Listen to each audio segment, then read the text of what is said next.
Entering the secret space, Lin Zaiasu should not have resorted to this extreme strategy unless necessary. However, things are always feared when there's a but.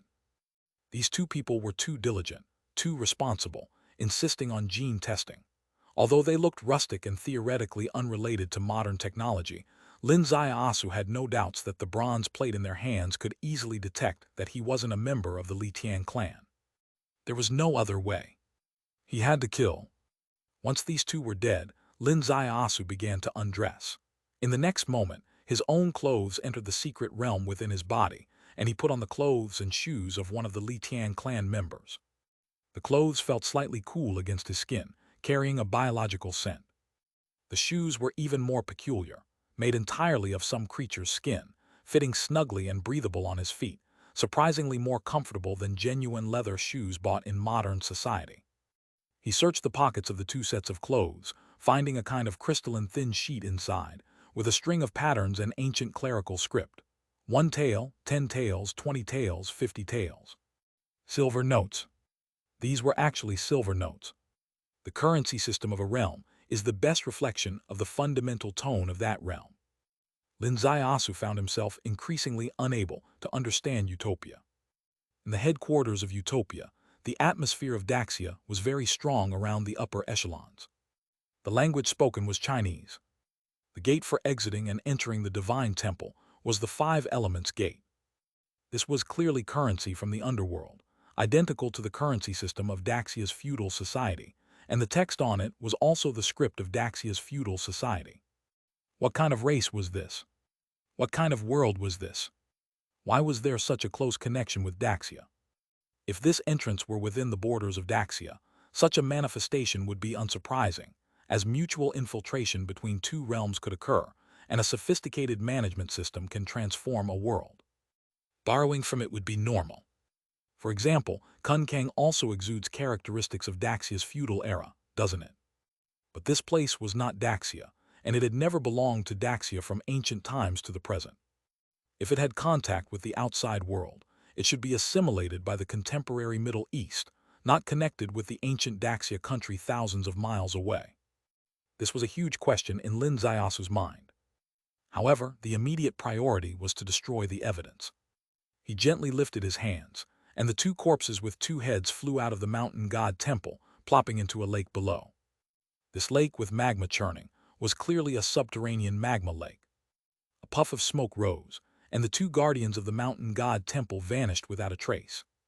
As for why they disappeared, Lin Zaiasu had no obligation to explain. Stepping out of the mountain god temple's door, Lin Zaiasu was stunned. Under time-space reversal, he saw the final backs of two people. Black and white silhouettes. The left envoy and Qing Ru, whom he had been tracking all along. He couldn't continue chasing them, because they had flown away into the air. They were riding a bizarre large bird, with crimson wings and 3 sharp claws as large as a house. Xiang Yixiu, who specialized in studying the Earth Core strange race, mentioned it in his records. This bird was called Three-Legged Red Crow. The left envoy and Qing Ru entered the underground secret realm, and through some means unknown to him, contacted the Ancestor Hall of the Li Tian clan. The Ancestor Hall sent the Three-Legged Red Crow, which traversed 1,000 miles of underground void to pick them up. As they soared through the air, as long as Lin Zaiasu couldn't fly, he couldn't keep up. He could only walk. Walking along the magma-churning underground lakeshore, the feeling was truly indescribable. He had walked along lakeshores many times. Nanhu East Lake, Tashan Lake. Every lakeside walk had the breeze gently brushing against him, carrying the fragrance of the mountains and waters. But here underground, it was a completely different concept. What hit him was a wave of heat. What he smelled was the pungent smell of sulfur. He didn't know how much oxygen was there, but he felt that even if it wouldn't suffocate him or poison him to death, it would take him a very long time to adapt to such air. Could this be the environment where silicon-based life forms exist? Turning the mountain corner ahead, Lin Zaiasu's eyes widened. Ahead, the mountain corner saw the magma cascading down like a waterfall. The crimson light illuminated a city ahead. In the city, tall buildings stood, people coming and going, bustling with activity. Moreover, such cities were countless as far as the eye could see. The heavenly Tao wisdom, I, traversing hundreds of miles of skies, accurately locked onto the people moving through the city, completely overturning his worldview. Although these people walked upright and wore primarily hand-fu clothing, behaving like humans. But upon closer inspection, most of them didn't resemble humans. Most had scales growing on them. Some were at least 3 meters tall, while others were less than 1 meter. Some had fleshy wings on their backs, while others had 3-pointed fingers sharp as awls. Most had 2 eyes, but occasionally there were those with 3 eyes, or even those with no eyes at all. This was the Earth Core strange race. That door, it wasn't merely a gate but an array.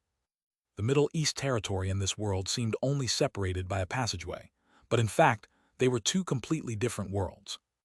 Lin Zaiasu locked his gaze on a few people hurriedly moving on the street, exhaling softly, feeling somewhat relieved. Because these people were truly, in the true sense of the word, people. They are the Li Tian clan. The Li Tian clan members comprise more than 1/10 of this city. Entering such a city, at least, wouldn't make him too unusual. Lin Zaiasu took a step forward, about to enter this Earth Core world he always wanted to deeply understand. Suddenly, there was a strange sensation underfoot. A cry echoed in his ears, "Ah!" The cry sounded somewhat pitiful. Lin Zaiasu quickly retracted his foot, staring in shock at a long tentacle beneath him. At the end of the tentacle was a stranger. It had a head, shoulders, 6 arms, and 2 legs. It looked like an octopus. However, after being stepped on, its arms retracted, 4 of the 6 arms crossed its chest, and 2 waved like normal human arms. It stood with 2 relatively sturdy legs. Ignoring the details, it undeniably had a humanoid silhouette. This was quite strange. Even stranger was that, despite Lin Zaiasu's unprecedented sensing power, he hadn't detected its life force. So much so that he had directly stepped on it. This was the first time in Lin Zaiasu's history. His heart pounded when the stranger crossed its arms. "Young man, you stepped on my hand without any reason. It wouldn't be right not to give an explanation." Its voice was old and hoarse. It could speak. Moreover, it seemed reasonable. Being reasonable made things easier. Lin Zaiasu bowed slightly. "Oops, elder, I really didn't see you. It was an unintentional mistake." "I, old Zhang, am not unreasonable. Compensation will suffice," said the stranger, old Zhang. "What the heck? Compensation? I'm suspecting you might be staging an accident for compensation. Lying at the roadside with your hand. Let's assume your tentacle is a hand. The hand extended to the road center. What's the meaning of this? Moreover, I retracted my foot upon feeling something strange. How could your rough and thick skin possibly get hurt?" The cry was quite dramatic, with characteristics of a staged accident. All right, blame it on my bad luck. Encountering a staged accident party underground, Lin Zaiasu intended to resolve the matter peacefully. "All right then, how much?" "Money? I, old Zhang, have lived for 3,000 years and never seen money. I don't need your filthy money," old Zhang said. "Give me some snacks from that other world you're from." Lin Zaiasu's eyes widened. "That other world?" "Enough kidding," old Zhang laughed, his tentacles quivering with laughter. "I know you're a Li Tian clan member. Those from the mountain god temple always carry snacks from that world. Just give me some." "Just give some," Lin Zaiasu stared at him. He did not clarify his origins. Being a Li Tian clan member meant naturally residing in that world. This old Zhang guarded beneath the mountain god temple, likely knowing his origin. "Just give some," old Zhang's non-human eyes revealed strong longing. "Then I'll be casual about it." Lin Zaiasu raised his hand, producing a small bag of snacks in his palm. His space contained many small snacks.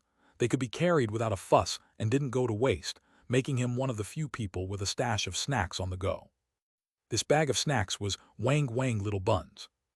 Old Zhang reached out, his arms suddenly elongating, grabbing the bag of snacks like a flash, and tore it open. Well, the little buns scattered all over.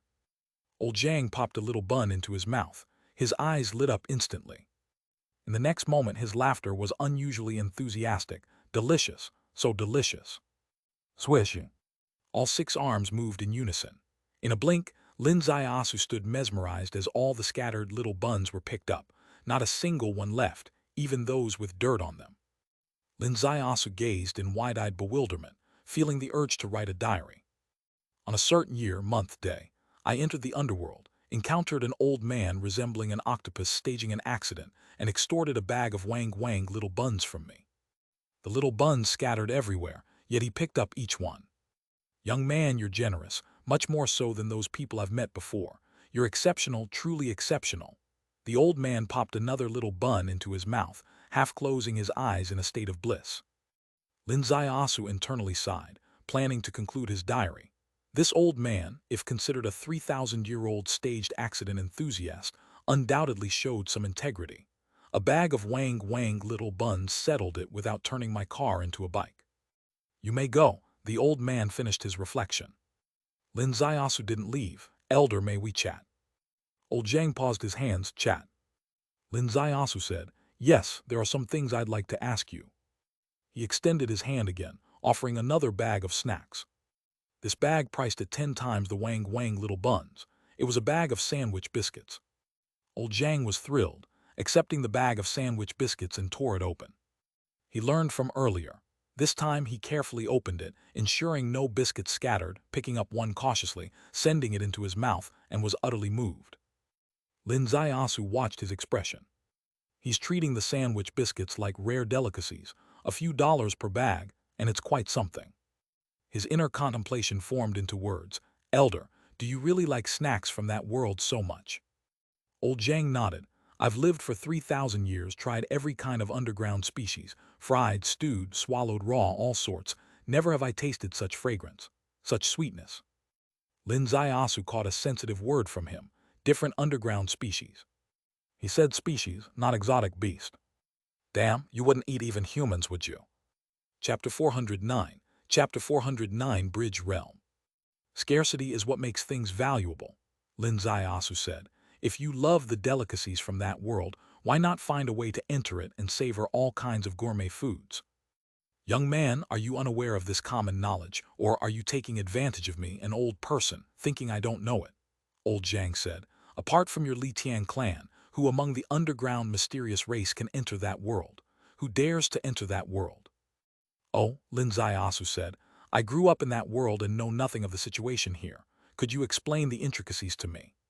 He reached out his hand again, producing 3 more bags of gourmet food. This time, he spared no expense, even taking out a big bag of his favorite spicy beef. Old Zhang tasted a piece of each gourmet item, every time displaying a deeply enchanted expression, and started narrating to Linzayasu. Various strange tales and secrets flooded in like a tide, even to someone as well-read and wise as Linzayasu, leaving him astounded and not knowing where he stood. This world is known as the Bridge Realm. It is not truly the Earth Core world. It is merely a bridge between 2 worlds, similar to Kun Kang in many ways. The similarity is that it serves as a transitional zone. Kun Kang is a transition between the mortal world and ancient great world, and it holds shadows of the ancient wilderness. This bridge realm is a transition between the mortal world and Earth Core world, containing traces of the Earth Core strange race.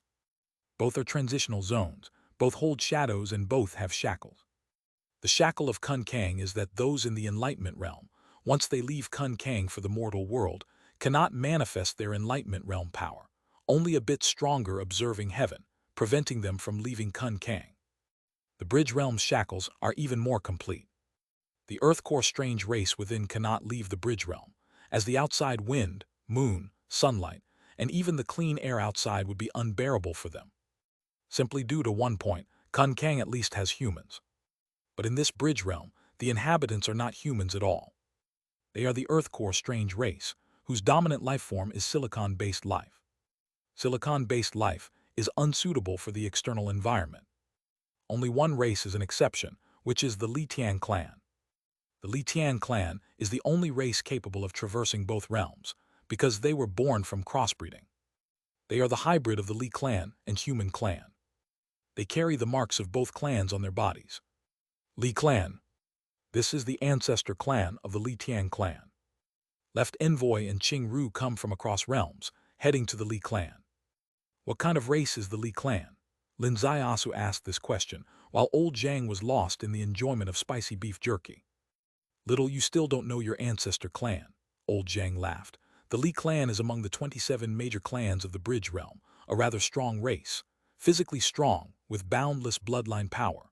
In the hierarchy among the Earth Core strange race, they are akin to the true Dragon clan among the Wan clan.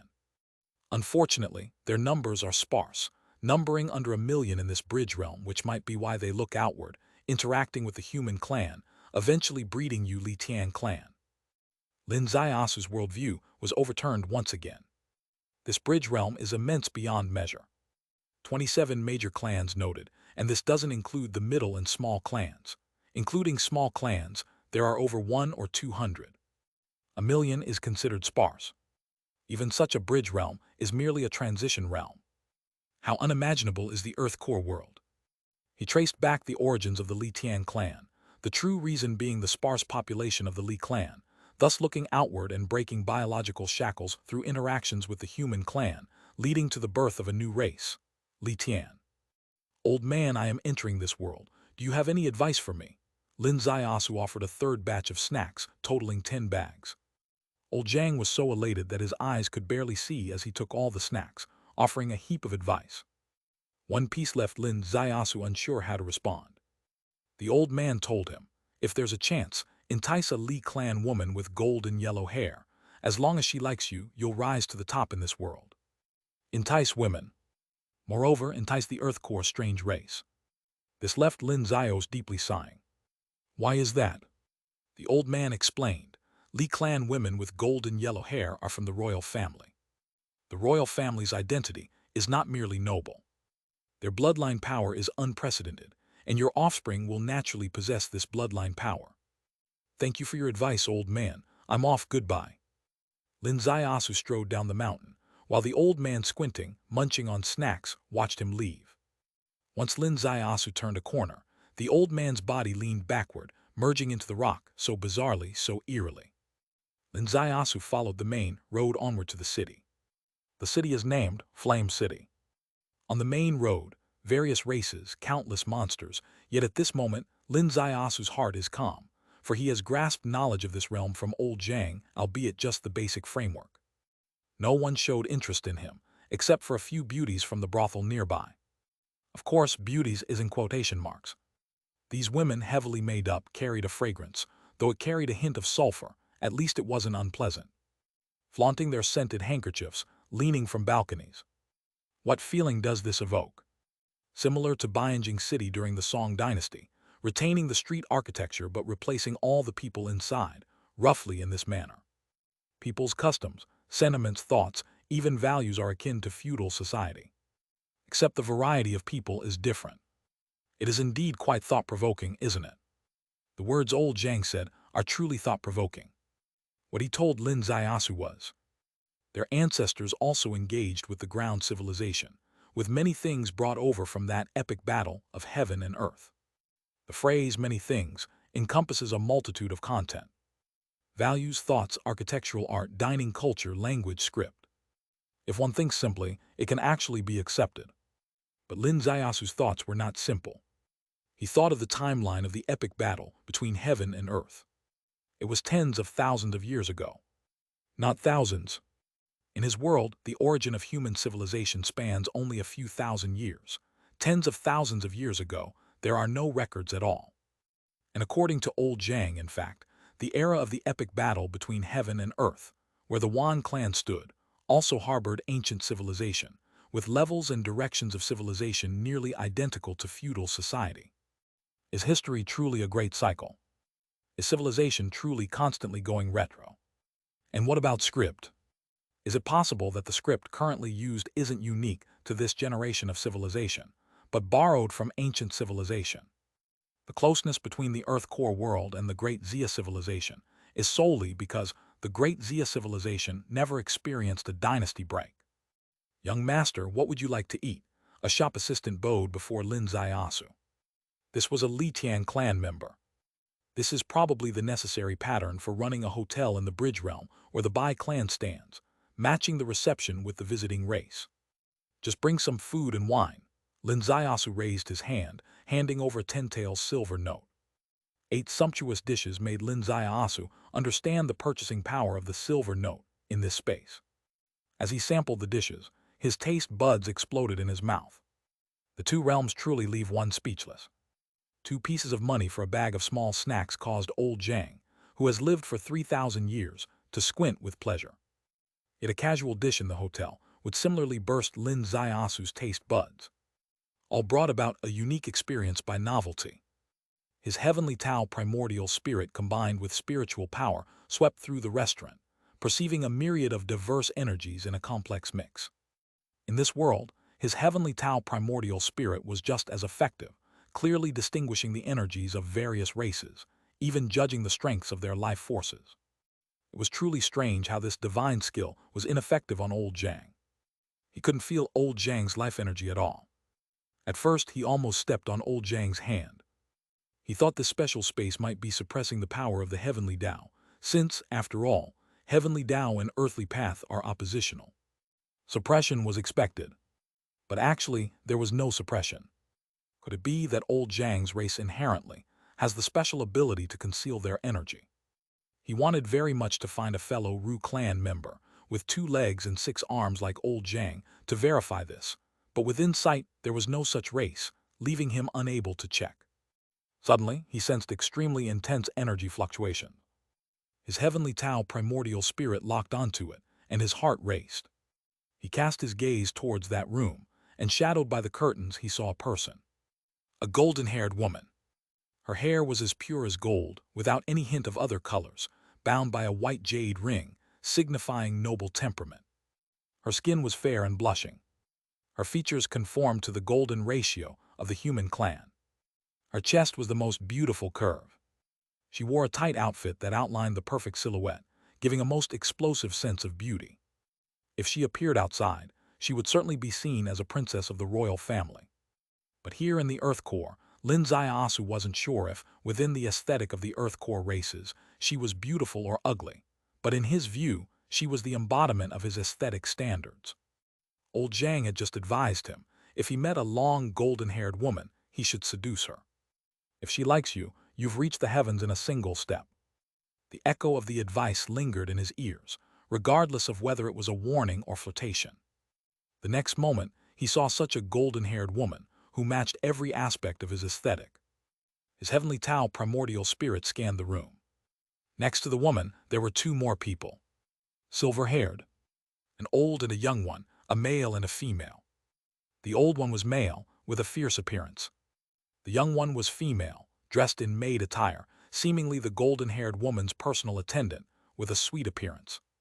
Lin Ziasu's heavenly Tao primordial spirit shifted away, continuing the search. In the adjacent room, there were also 2 people with exceptionally abundant energy.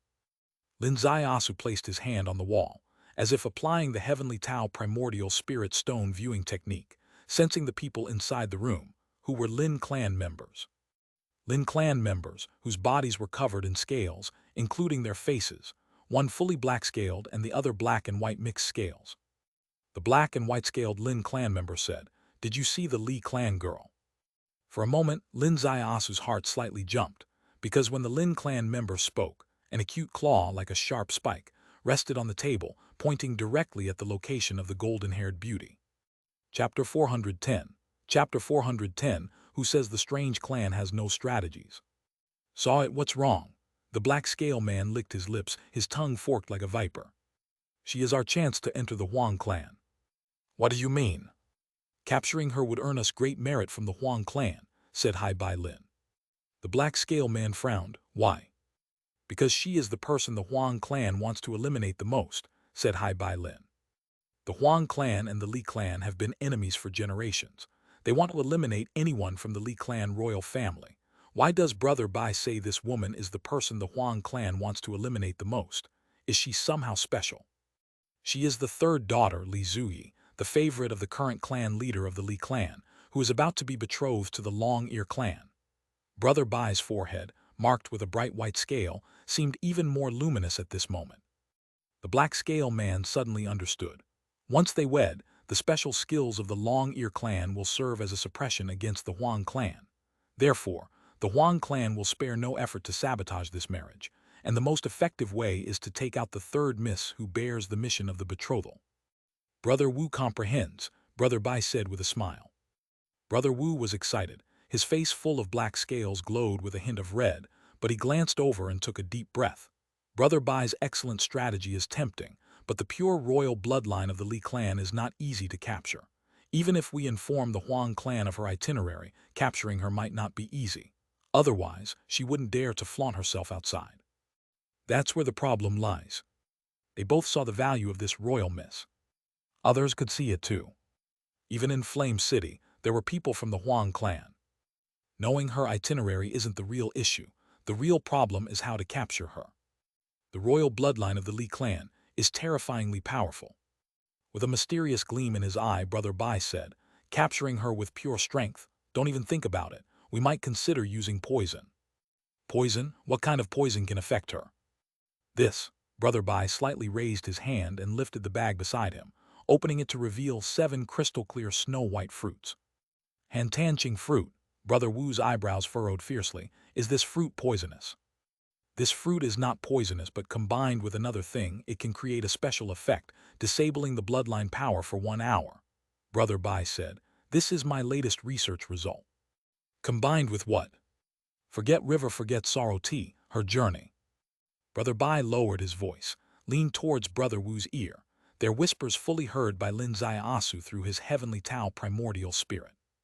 He had to admit, wisdom truly knows no bounds.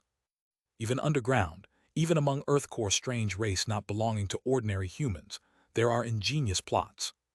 This might be the survival strategy in a chaotic little Jianghu of the era. Harsh living conditions, a turbulent Jianghu situation, compel everyone to grow, either through strength or wit. Brother Bai's approach to poisoning almost refreshed Lin Zaiasu's definition of savage folk. The Hantan Qing fruit he presented is not poisonous at all, and is even a rare item for cultivation for those with special bloodlines. The Forget River, Forget Sorrow tea they mentioned is not a poison either. Neither are precious consumables poisonous, but when combined, they can freeze a person's bloodline power for 1 hour to 2 hours. Under normal circumstances, even if the bloodline power is sealed for 2 hours, it doesn't matter.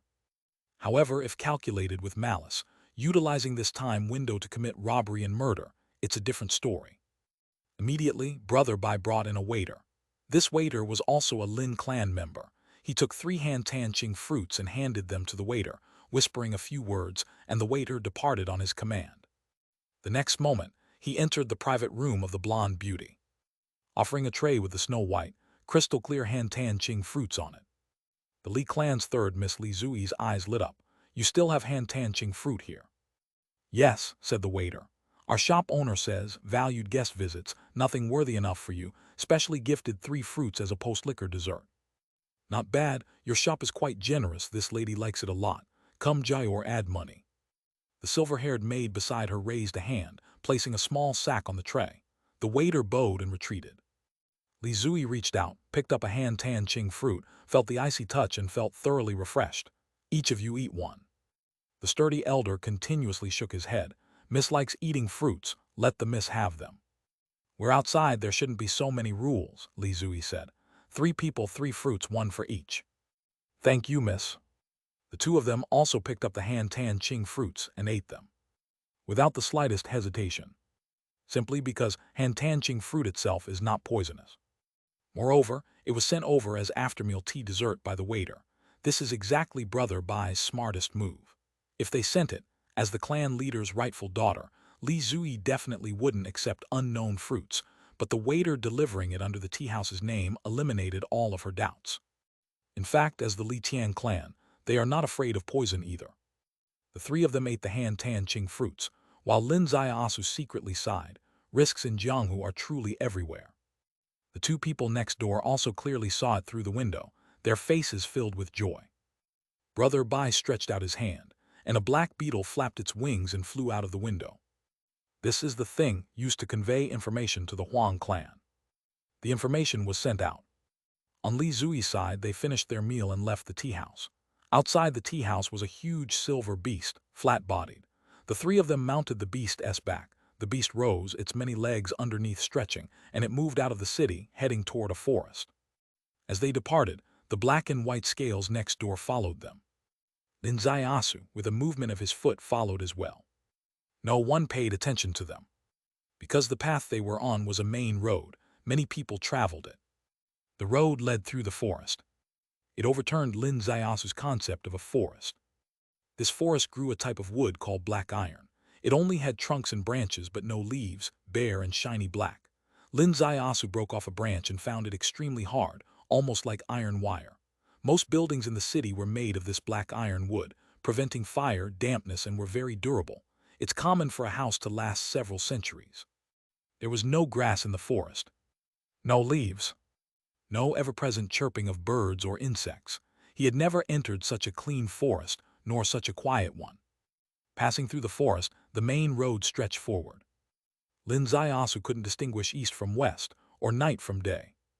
Because there was no sun, no moon, only the eternal glow from the never-ending volcanic eruptions. Occasionally, there would be wind, but it was hot wind. By Lin Zayasu's perception, the air temperature was about 40 to 50 degrees, akin to a scorching summer day in the outside world. Apart from the Great Desert, almost every sweltering summer outside offers some cool places, but here, there were no cool spots, all places were the same. Lin Zayasu was thankful that his cultivation was extraordinary. If he were an ordinary person, in such an environment, he might suffer from heat stroke within half a day. But he was not an ordinary person, he had the blood tower within him. The outside heat tried to steam him to death, but the true chi of the blood tower inside him brought strands of coolness, locking in the body's moisture. The large flat big silver snake moved forward at a speed comparable to a horse. Lin Zayasu moved lightly, maintaining a distance of 300 meters from them. The two Lin clan members moved erratically, not taking the correct path. In Lin Zayasu's perception, sometimes they were ahead, sometimes behind. After traveling about 50 li, a white wooden house appeared ahead. On the white wooden house were 4 ancient characters. Forget Sorrow Tea House. Forget Sorrow Tea House, how many years has it been open? Someone behind Lin Zayasu asked. This was a fellow traveler accompanying him. 3 extremely thin people of the three-eyed race, the Sanyang clan. 300 years perhaps. Forget Worry Tea is made from 7 rare herbs. It said the cost is not cheap. 1 tael of silver for a bowl is purely at cost. Do you wonder why she never raises the price? If she doubled it, people would still drink it. Not just doubled, even 10 times the price couldn't stop people. After all, ahead is Nay Valley. Without drinking Forget Worry Tea, crossing is impossible, the initial speaker said. I've heard it's Granny Kiwi's form of redemption. Redemption, what do you mean? Her husband died in Nay Valley, eaten by robbery insects. Deeply guilty, Granny Kiwi opened this charitable house, and for 300 years has saved people from the mouths of robbery insects. Listening to this legend, Lin Zayasu's inner wariness quietly lifted. If Granny Kiwi indeed opened this tea house 300 years ago purely for redemption, her involvement in today's assassination would be nearly impossible. Perhaps she doesn't even know that combining her bowl of Forget Worry Tea with the Han Tan Ching fruit results in some incredible transformation. After all, the trees here don't even grow leaves, let alone flowers or fruits. Fruits in this world are extreme luxury items. How likely is it for someone to consume a Han Tan Ching fruit and then drink Forget Worry Tea? Oh right. Brother Bai also said, this is a result I just experimented to achieve. A genius alchemist experimenting. Lin Zayasu stepped onto the flat land in front of the Forget Sorrow Tea House and saw an old woman. The old woman had graying hair and a kind face, yet she had no eyes. Where eyes should have been, there were none. She was of the Mang clan. Though without eyes, she seemed to understand the surrounding commotion perfectly well. Walking to the doorway, she addressed the 3 Li Tian clan members descending from the silver flatworm. Are you 3 here for a bowl of Forget Worry Tea? 4 bowls, the maid named Jayor said. Our mount needs 1 too. Very well. Granny Kiwi went inside and brought out a tray with 4 bowls of pale yellow tea. Each of the 3 drank a bowl, and the large flat silverworm extended a tendril to drink one as well. Then they continued their journey. Lin Zayasu entered the tea house. Young master, would you like a bowl of Forget Worry Tea? Granny Kiwi asked. Lin Zayasu was very curious. Granny, how did you know I was a young master? I sensed the young master's aura, reminiscent of my husband's charming aura. Granny Kiwi chuckled lightly. So you must be a graceful worldly gentleman. Granny, you are truly elegant and humorous, Lin Zayasu replied. I'll have a bowl of Forget Worry Tea. Granny Kui entered the inner room and came out with a bowl of tea. Lin Zaiyasu gave her a silver note of 1 tael. He picked up the bowl and took a sip. The tea was slightly sweet, quenching his thirst. His body's blood tower spun happily with no abnormalities. He lifted his gaze through the black iron trees ahead, seeing the familiar large flat silverworm crossing a hill, heading straight into a deep valley. It disappeared into the dense fog. Lin Zaiyasa's form arose, following behind. Chapter 411. Chapter 411. The little miss also goes crazy. In the valley below, the black stones churn with dense fog. This churning fog is actually steam. There's a river in the valley, flowing through it. When it encounters the scorching hot rocks, the steam evaporates like a giant sauna. In such an environment, not only would an egg surely be cooked, but humans too would be cooked. Therefore, in theory, there shouldn't be any insects. However, underground, it seems to defy theory. Lin Zaiyasu personally saw countless small insects extending from the underground, like foxtail grass in the wasteland, furry and quite adorable. He knew these were robbery insects, a strange insect from beneath the earth that brings calamity to any creature it encounters. As the silvery long insects slid past, they retreated 3 paces, and when Lin Zaiyasu flew past, they similarly retreated 3 paces. Just because of one thing, they all drank forget-worry tea. Lin wasn't concerned about the cycle of life and death of creatures. He only focused on one thing. A few hundred meters ahead, the faces of the 3 people on the giant silver insect suddenly looked strange. "Miss, do you feel something's wrong?" the mighty elder asked. Li Zuyi's gaze suddenly locked onto his face, her forehead faintly emitting a golden light, flickering on and off, as if trying to ignite an internal spark, but unable to light it. She didn't speak, but the Jaior next to her did. "I feel the bloodline is in chaos. Could it be that the tea has a problem? Is there poison in the forget-worry tea?" Li Zuyi's face suddenly dropped. "If Miss also feels something amiss, then it's a serious problem. There must be poison in the tea," the mighty elder said. "Quickly cross Nei Valley, accelerate." As soon as the elder gave the order, the silver monster beneath them suddenly arched its body and dashed through the dense fog at a speed 10 times faster. Suddenly, a cold light flashed. Slash! The huge head of the silver monster flew 10 jang away. The monster roared in pain, its body arched abruptly. The 3 people on the back of the bug were simultaneously thrown off. The mighty elder steadied his feet, landing on a large rock, his silver hair fluttering in the hot wind. Li Zuyi stretched out her hand, grabbing Jaior, who was like a cannonball beside her, also steadying next to the elder. The dense fog ahead parted, and 3 silhouettes appeared simultaneously. These 3 people were wearing half-animal skins, exposing most of their bodies. Their skin was covered in patterns, full of primal and wildness, also full of ruggedness and power. The person on the left carried a large knife on his shoulder, the blade facing left. The person on the right carried a large knife on his shoulder, the blade facing right. The person in the middle, however, held a short knife, patting its back in his palm, eyes raised with a ferocious grin. "Huang clan scum," the mighty elder said coldly, "dare to block my way." "Ha ha," the young man in the middle laughed up to the heavens. "If it were any normal day, I wouldn't dare block your path, but today, you're all poisoned. Don't blame me for taking advantage of it." "Miss, go," the mighty elder shouted loudly, suddenly stepping out horizontally, his palm like a sharp claw grasping down. This grasp was mighty and unparalleled. If it were an ordinary day with a claw down, even a 1,000-year-old green stone would directly shatter. But today, his giant claw grasped the young man in the middle, grabbed him indeed, but the bloodline power couldn't circulate and couldn't even break the opponent's skin. Boom! The man on the left raised his large knife, sending the mighty elder flying far, falling off the cliff. The young man in the center took a step forward, and the silver-haired maid Jaior sprang up, pouncing towards the young man, accompanied by a loud shout. "Miss, hurry and go." The young man leaped into the air. This leap was over 5 meters high, like a wild jungle ape. One foot stomped down with a booming sound onto Jaior's back, heavily landing on the rock, as Jaior spat out silver blood, casting her gaze towards Miss' side. "Quickly escape." However, the 3 of the Huang clan had already engaged in battle, leaving no room for escape. 2 figures crossed in the air, attacking left and right. The large knives in their hands carried the sound of wind and thunder, simultaneously slashing towards Li Zuyi. Li Zui was already without protection. The two large knives hit simultaneously, chopping onto Li Zui's left and right shoulders. The blue stone beneath Li Zui shattered into pieces, but her arms remained unscathed. She raised both hands, and her fists, glowing with a faint golden light, struck out simultaneously. Boom! The heads of the two Huang clan experts exploded directly. Blood mist spread over the blue stone, and Li Zui's clothes turned into a bloody robe. She, like an ancient bloodthirsty demon god, coldly stared at the last person. The young man laughed wildly.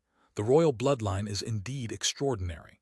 Even without circulating the bloodline power, you still have the power to retaliate, but Li Zui, you will ultimately die. As his voice fell, his scale armor on his upper body suddenly shook and flew off. The patterns all over him simultaneously turned purple. His entire body suddenly grew sturdier by half. Stepping out, the wind roared. He punched out, aiming directly at Li Zui's head. Li Zui also shouted fiercely, her right fist flying up. Boom! The fists collided, a hard-on-hard impact, whipping the surrounding dense fog into a tornado. Li Zui retreated 10 steps backward. Slash! The dense fog in front parted, and a short knife pointed directly at her chest. Behind the short knife was that young man shrouded in purple light. At this moment, he was arousing the bloodline power of the Huang clan, maximizing the power of the short knife.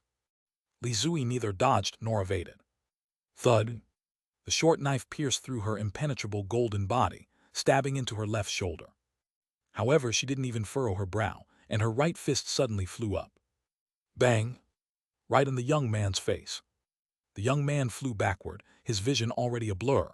Suddenly he let out a fierce scream toward the sky. The scream ceased as a short knife was thrust into his throat. The short knife was precisely his own weapon. He had used all his strength to stab Li Zui, and Li Zui had taken the stab to her chest. Now this knife was returned to him, embedded in his throat, ending his life. Li Zui's left shoulder was bleeding profusely, her face as pale as death. Yet in her eyes there was a frenzy, as if she hadn't fought enough. This was what made her enemies fear her. Others would become timid when hurt. But she, as long as she was injured, would go berserk. Even though her bloodline power couldn't operate at the moment, her conviction for victory could still sweep across the battlefield. Suddenly, the earth trembled. A black claw burst out from the ground.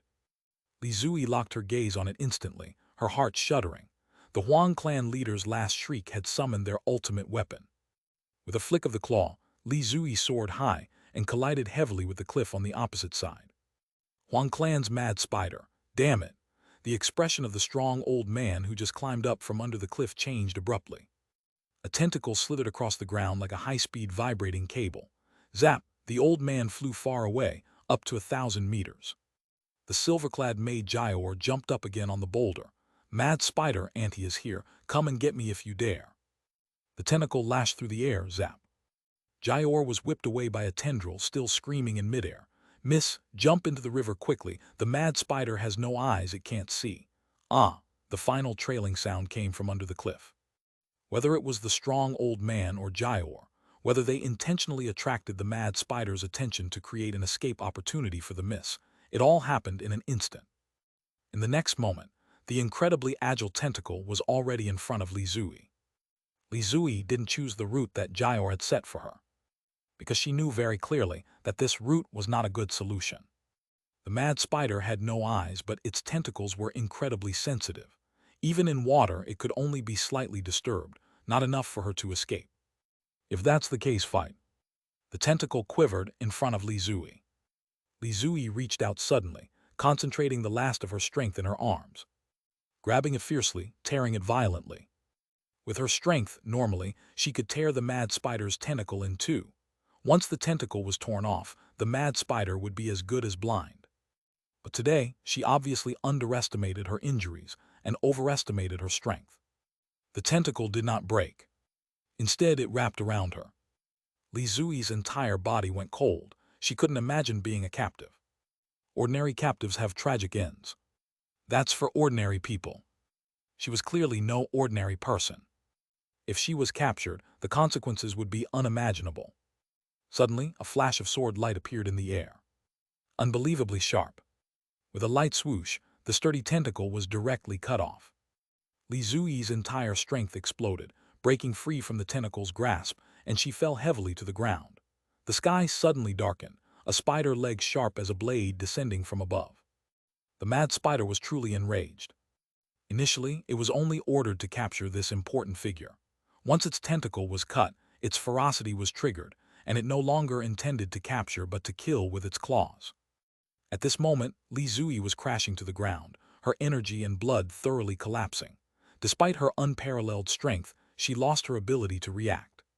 She could only watch helplessly as the mad spider's claw, capable of opening the heavens and cleaving the earth, fell. Just as the deadly claw made this fearless woman feel the threat of death. A shadow flashed. Someone embraced her, rolling to the ground. Zap! The massive rock she had been lying on split in two like cutting tofu. The mad spider's attack failed, its four legs landed at once, nearly covering the entire sky. Li Zui's body spun as she was held and rolled countless times.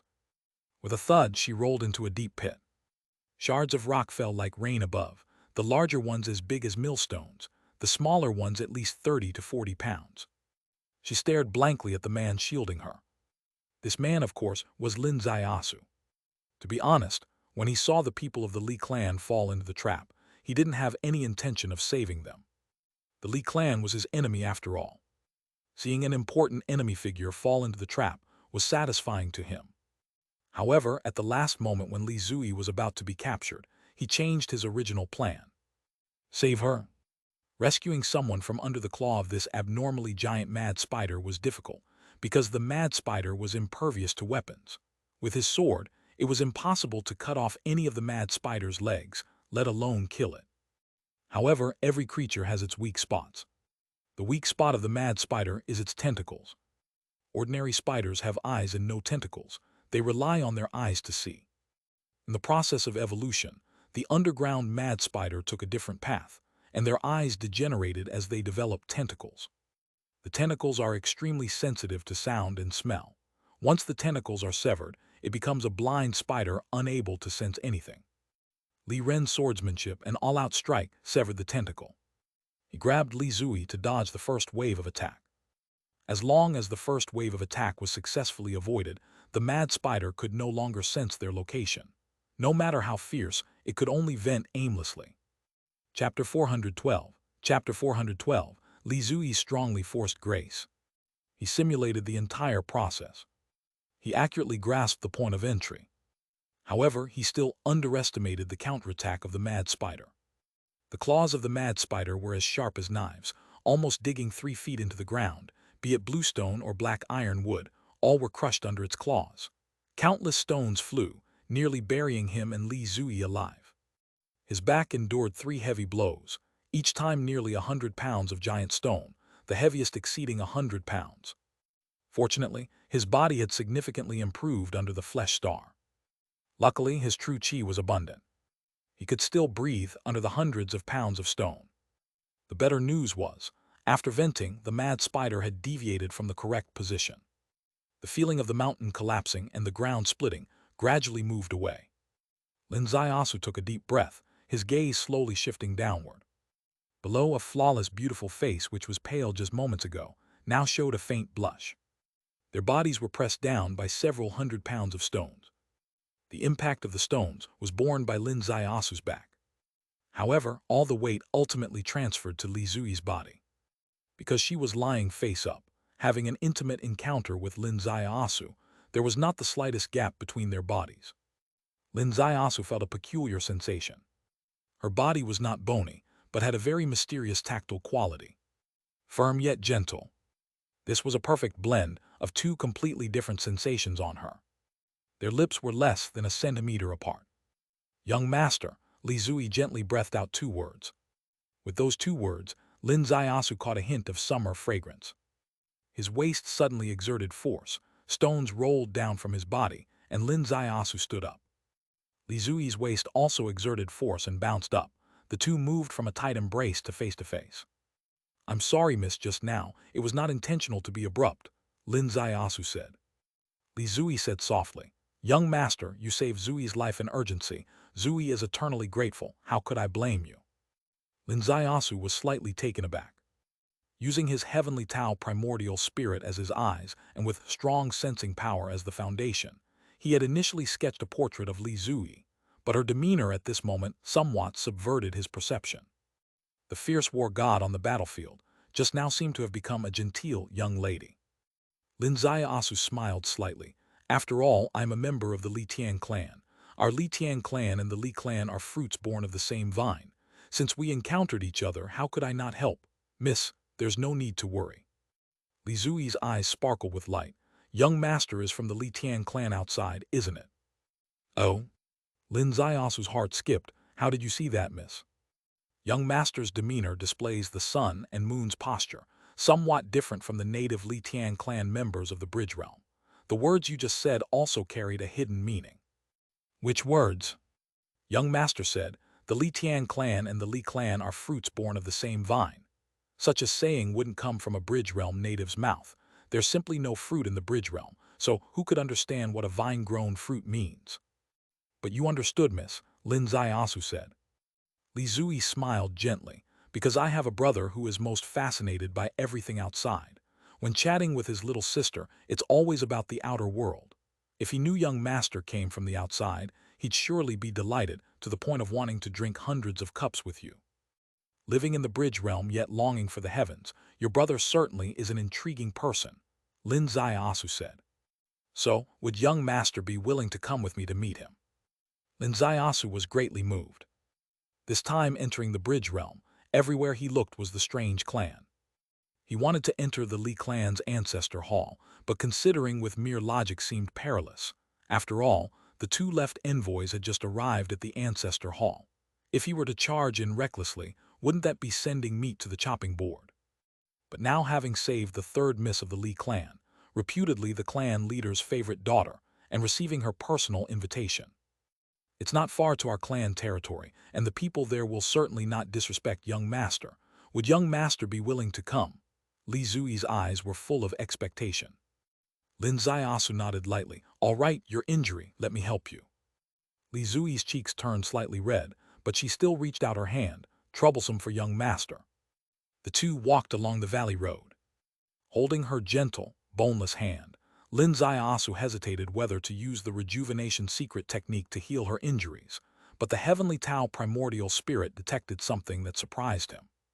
Her injuries had almost recovered. Within such a short moment, the blade wound had almost healed. The speed of recovery was not inferior to his rejuvenation secret technique. Below the cliff, two people were still struggling to climb up. As members of the Li clan, their physical strength was truly astounding. Even if their bloodline power couldn't operate, they were almost invulnerable. Hacked with a large knife, they would only be sent flying. Falling from a cliff 100 meters deep, they felt like they had just tripped on a flat surface, climbing back up again. Their hearts were concerned about the young miss's safety. But suddenly, their eyes widened. They saw the young miss, looking like a small bird snuggling, being led by a man through the valley. The danger was gone. The young miss was safe. However, Jayor's face was full of distress, his gaze directed at the formidable old man.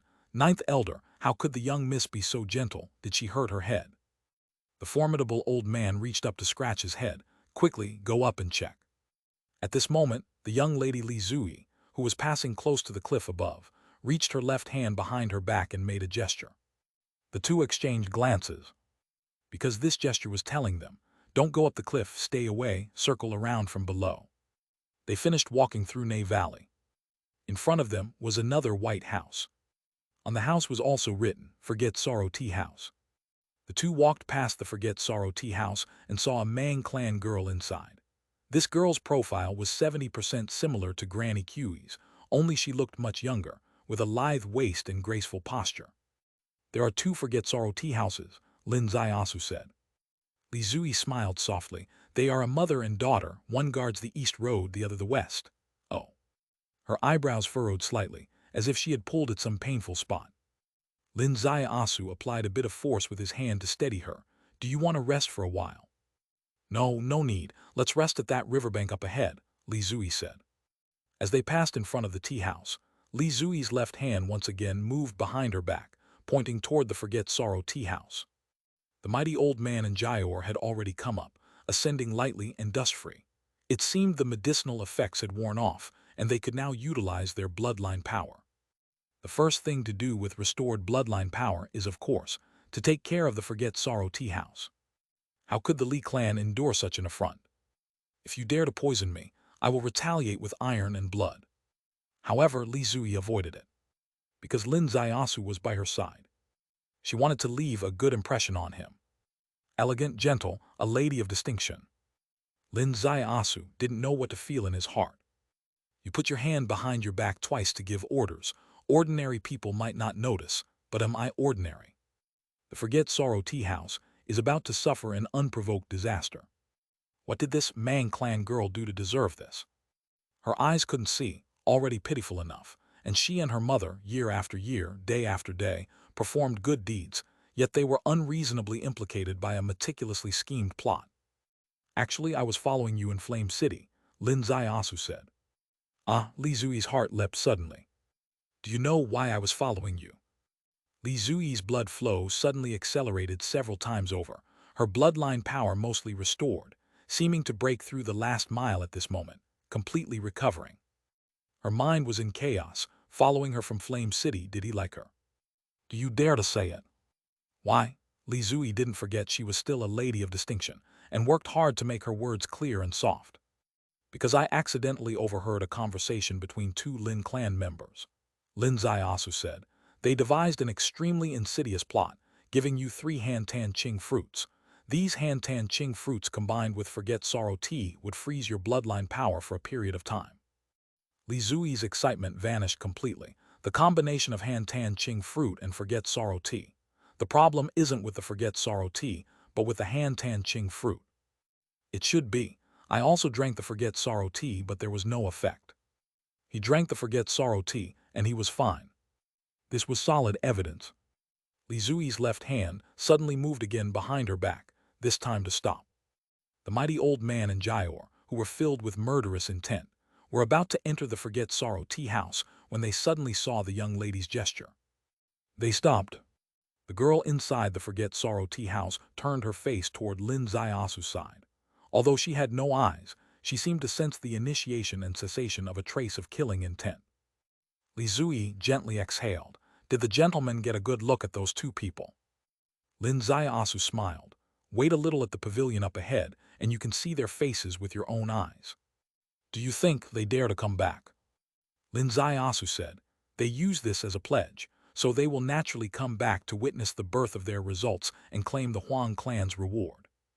As soon as his voice fell, 2 figures came through the valley, the very Lin clan members Lin Zaiasu encountered in Flame City. Brother Wu and Brother Bai. As soon as the 2 stepped onto the platform ahead, they suddenly saw the mighty old man, Jayor by his side and Li Zui up ahead. Their hearts leapt. What was going on? Why did the plan fail? There were indeed signs of fierce fighting in the valley, but these 3 were alive and well. What went wrong? You 2, come with the old man. The mighty old man stretched out a hand, grabbing their shoulders, and their faces changed drastically. Jayor reached out and pulled out a package from the black and white Lin clan members' arms. When opened, inside lay 4 Han-Tan Ching fruits quietly. Jayor's face, full of cuteness, turned gloomy. The appearance of the Han-Tan Ching fruits gave evidence to certain suspicions. Who in their right mind carries fruit with them? In the underground world, fruit is a true luxury. The mighty old man carried the 2 off into the depths of the forest. The 9th elder is quite savage. I don't even dare to watch him interrogate them. Let's enjoy the scenery here, young gentlemen, Li Zui said softly. Lin Zaiasu felt a slight tinge in his teeth. You pretend. You just keep pretending. Chapter 413. Chapter 413 Skin Peeling Interrogation. After about 10 minutes, Jayor came over with small steps. Miss. Li Zui elegantly raised her hand. Jayor, have they confessed? To answer miss, those 2 people are very stubborn. The 9th elder beat them, but they still refuse to admit their guilt. Li Zui sighed softly. When journeying through the Jianghu, one should use courtesy to win people over. How can we resort to force? Let us speak politely. I will go once. Young master, please wait here. I will return shortly. All right, miss, Lin Zaiasu bowed. The 2 ladies left gracefully. After walking over 100 meters, they theoretically faded out of Lin Zaiasu's sight and also out of his sensing range. Jayor glanced behind and whispered, "Miss, what are you up to?" Men generally cannot withstand a woman's assertiveness. I must be more refined. Jayor's eyes widened. Miss was just fiercely dominating on the battlefield, so much so that the echoes rang in the valley. Can you still pretend? When I was fiercely dominating, he didn't see it. By the time he saw me, I was already softened.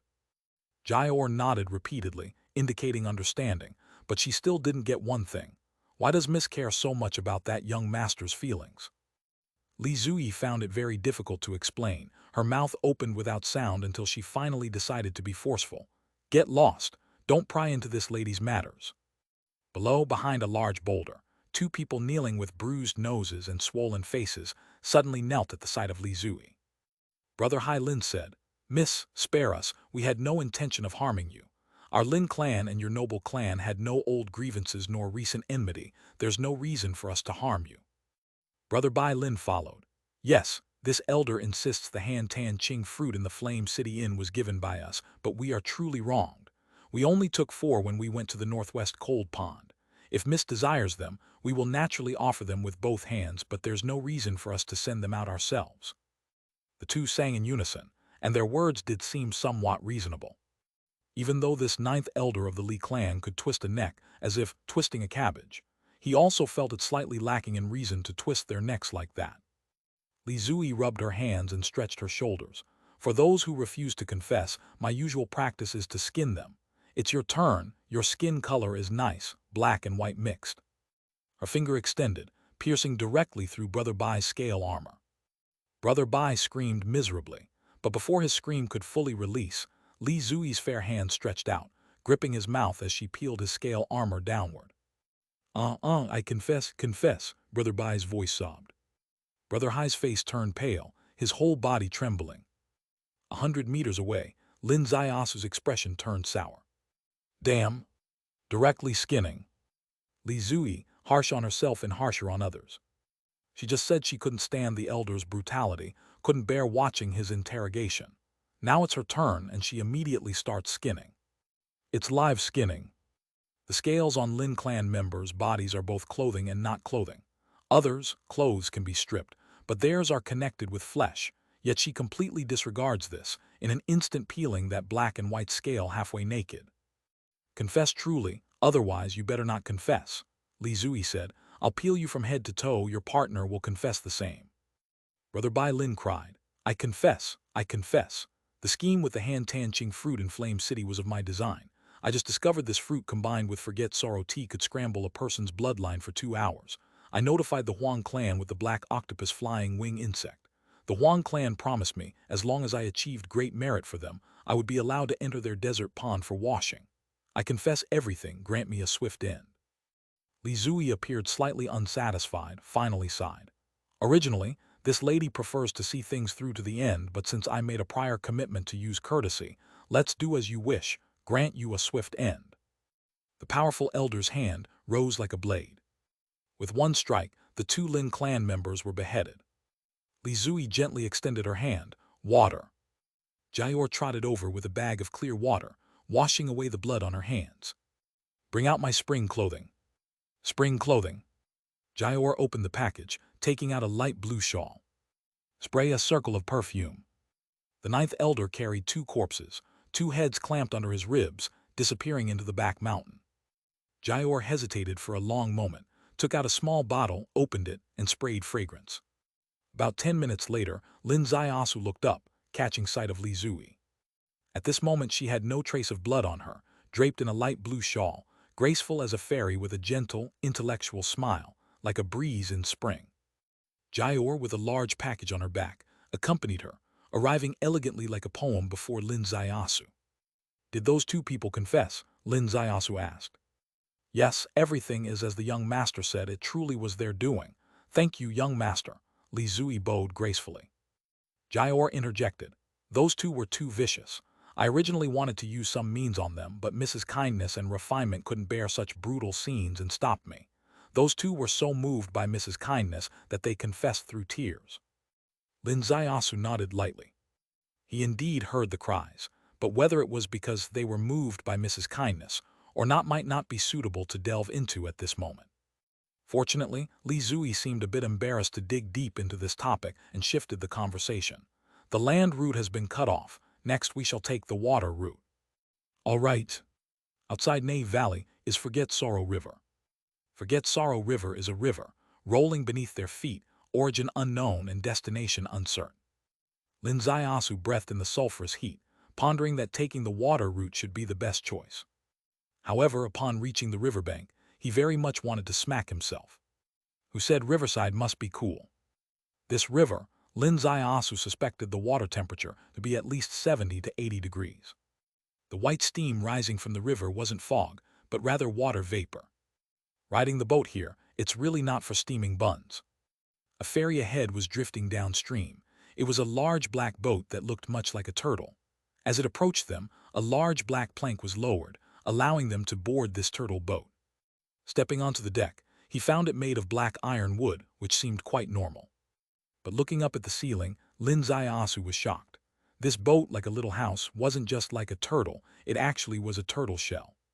Has the young master never ridden such a turtle boat? Came the voice of Li Zui beside him. Never? Is this really a turtle shell? Lin Zaiasu lightly tapped the turtle shell. The structure of the entire boat became clear in his mind. Yes, this turtle is an underground species. An adult turtle is 100 jang long. The giant clan can capture them, and after eating the meat, the shell becomes a boat, making it very convenient for rapid currents. Jayor nearby spoke up, I'll go book 2 rooms. All right, Li Zui nodded. As Jayor was about to execute her task, she suddenly noticed the young lady's finger. The finger hung down, it was a finger. Jayor was confused, scratched her head and left. She soon returned, sorry young lady, young master, there's only 1 room left. Li Zui felt very embarrassed, but considering the timeless tradition of people in the Jianghu to not be fussy about small matters, she had to stay in the same room with Lin Zaiasu. Lin Zaiasu sat by the window, watching the steaming river below, sensing the empty room next door, as his heart quietly turned turbulent. Someone had once told him, if he ever met a blonde beauty, he might as well seduce her. He had always scorned this idea. Is Lin someone who uses his charms? But now, he really wanted to ask that comrade old Zhang, if this beauty was constantly scheming against him, what should he do? Should he fish in troubled waters or go with the flow? Upon entering the bridge realm, his target was the ancestor hall of the Li Tian clan. The ancestor hall of the Li Tian clan is, of course, the Li clan. He was getting closer step by step. Or rather, he was half pushing and half yielding under the deliberate seduction of this young lady from the Li clan. However, there was one thing he couldn't understand. Utopia had made a lot of efforts in the surface world. They dreamed of opening the underground world and releasing their ancestral race. This grand mission, at first glance, seemed reasonable and fitting for a lonely race with a millennia-old mission, regardless of whether this mission was a bit obsessive. But now it had become extremely unreasonable. They had actually opened the bridge realm. Their ancestral Li clan was right in front of them. If the Li clan wanted to go out, they could leave at any time. The reason they had not gone out was never because they couldn't find the door, but because they didn't dare to stand under the sunlight of that world. If the genetic problem of standing under the sunlight couldn't be solved, the proposition of opening the seal and releasing the Earth Core strange race was invalid from the start. At which point did something go wrong? This might be the most important puzzle to solve upon entering the Ancestor Hall this time. Sailing on the river is the most elegant, perfect for playing the wind and moon with a tune. Why not, young lady, play the zither? Jayor suggested. Li Zui gave her a small glare. Jayor, you are really. The young master is a refined person. My rudimentary zither skills would surely offend his ears. Lin Zaiasu said, how could that be? If I have the chance to hear the lady's wonderful music, it would be a blessing of 3 lifetimes. Li Zui smiled gently, then, I shall play Phoenix Seeking Phoenix. Her fingers dropped, resting on the zither strings. The clear notes began, and a beautiful melody flowed out from her fingers. Lin Zaiasu closed his eyes, quietly enjoying the music, named Phoenix Seeking Phoenix. This song also existed in the traditional culture of Daxia. However, her version was completely different from the famous classical piece. The zither's sound was murmuring, tinged with a bit of probing, a bit of heart's flutter, along with hope and yearning. It seemed like a beautiful phoenix, spreading its wings in circles in front of another phoenix, waiting for a response. Linzai Asu was no stranger to music. Even if he hadn't understood before, after possessing the human Tao orchid heart and being steeped in various books and cultures, he now understood a lot. He knew this was her probing. This was also her way of further self-reinforcement. Reinforce what? It's quite speechless to say, but she, a super fierce woman who could peel skin at the drop of a hat, was reinforcing her image in his mind, elegant, well-versed, and reasonable. If he could wager, he would bet. Jayor had been saying every word and doing everything according to her plan, including booking one room and playing music for him. This indicated one thing: she was very invested in him. But he couldn't quite grasp what it was about him that moved her. Was it because he saved her? Or was it his outsider status? If it was the former, her way of repaying him was quite original. If it was the latter, he might need to have some defensive awareness, since from the outside was a sensitive term. He could scheme against her, so why couldn't she scheme against him? Chapter 414. Chapter 414. The Branch of the Li Clan. The music sliced through the final note. Like a phoenix courting, the last tremble of its wings. Li Zui slowly lifted her gaze, looking into Lin Ziasu's eyes. Lin Ziasu applauded and praised. Miss, your deft hands produce heavenly sound truly. This melody should only exist in heaven. It's rare to hear such on earth. Li Zui was overjoyed, her eyes brightened. Really? From the bottom of my heart.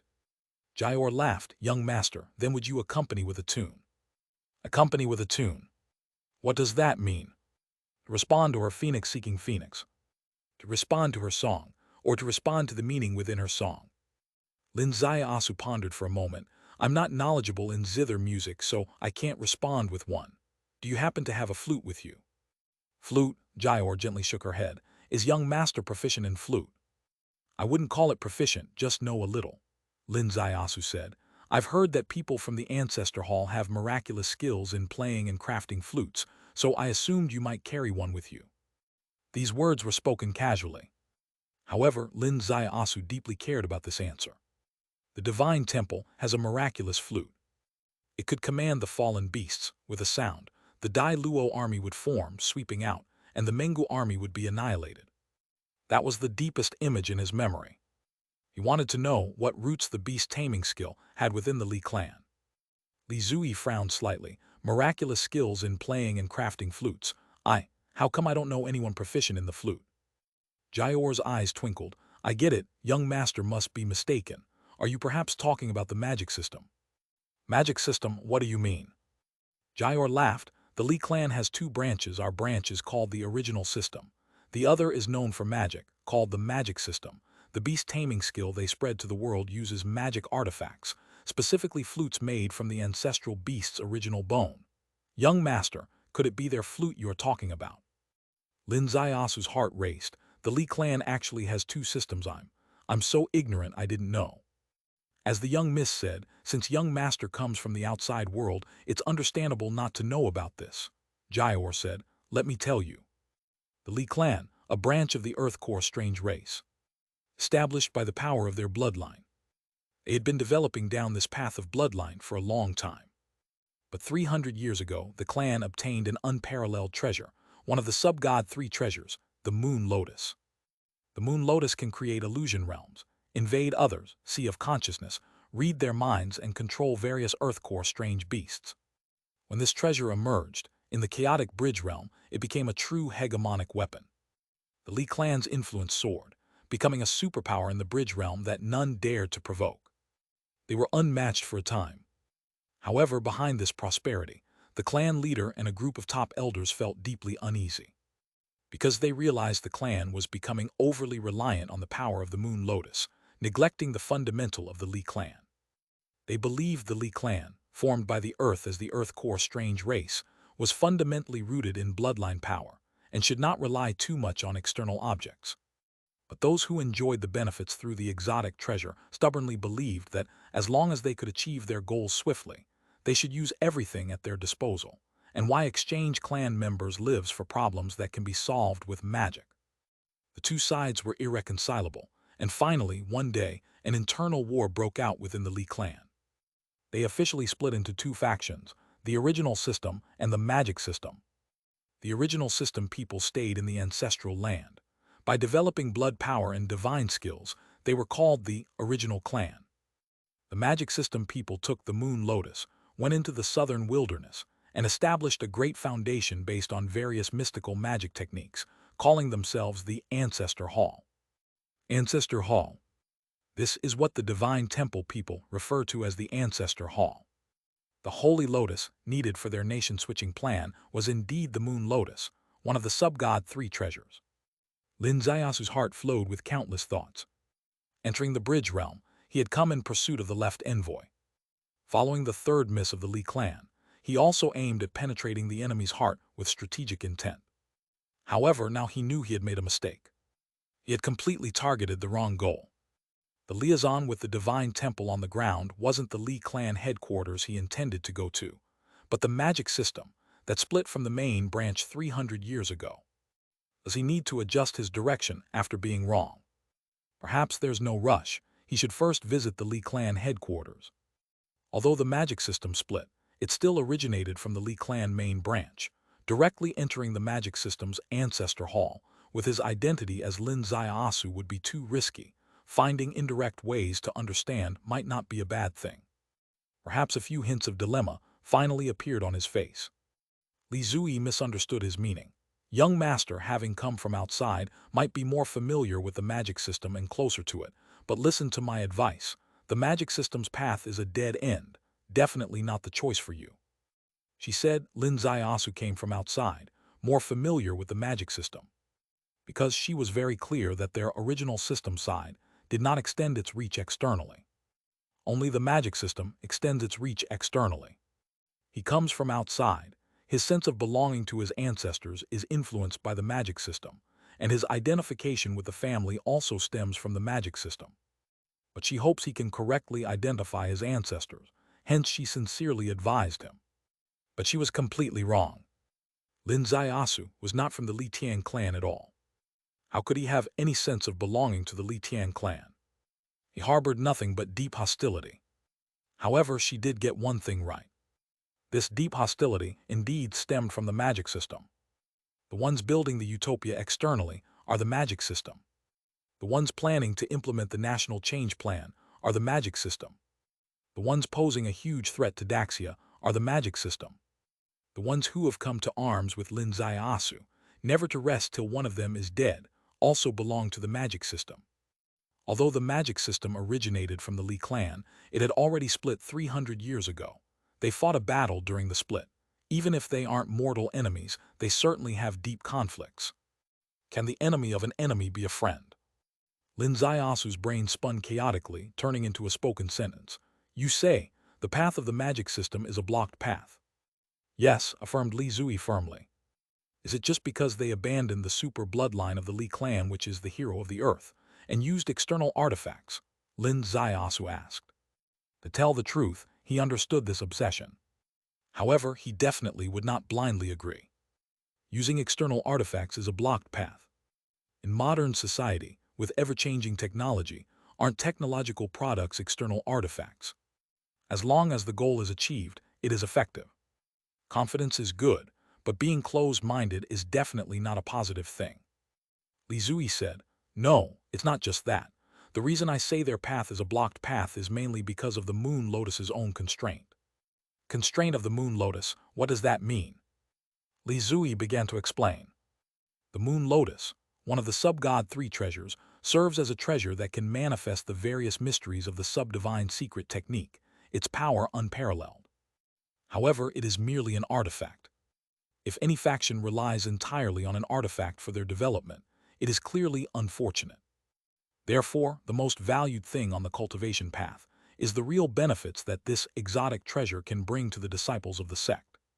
The disciples of the magic system have gained benefits from the moon lotus, and their sub-god skill has improved rapidly, quickly reaching level 30. However, they can only reach level 30. Why?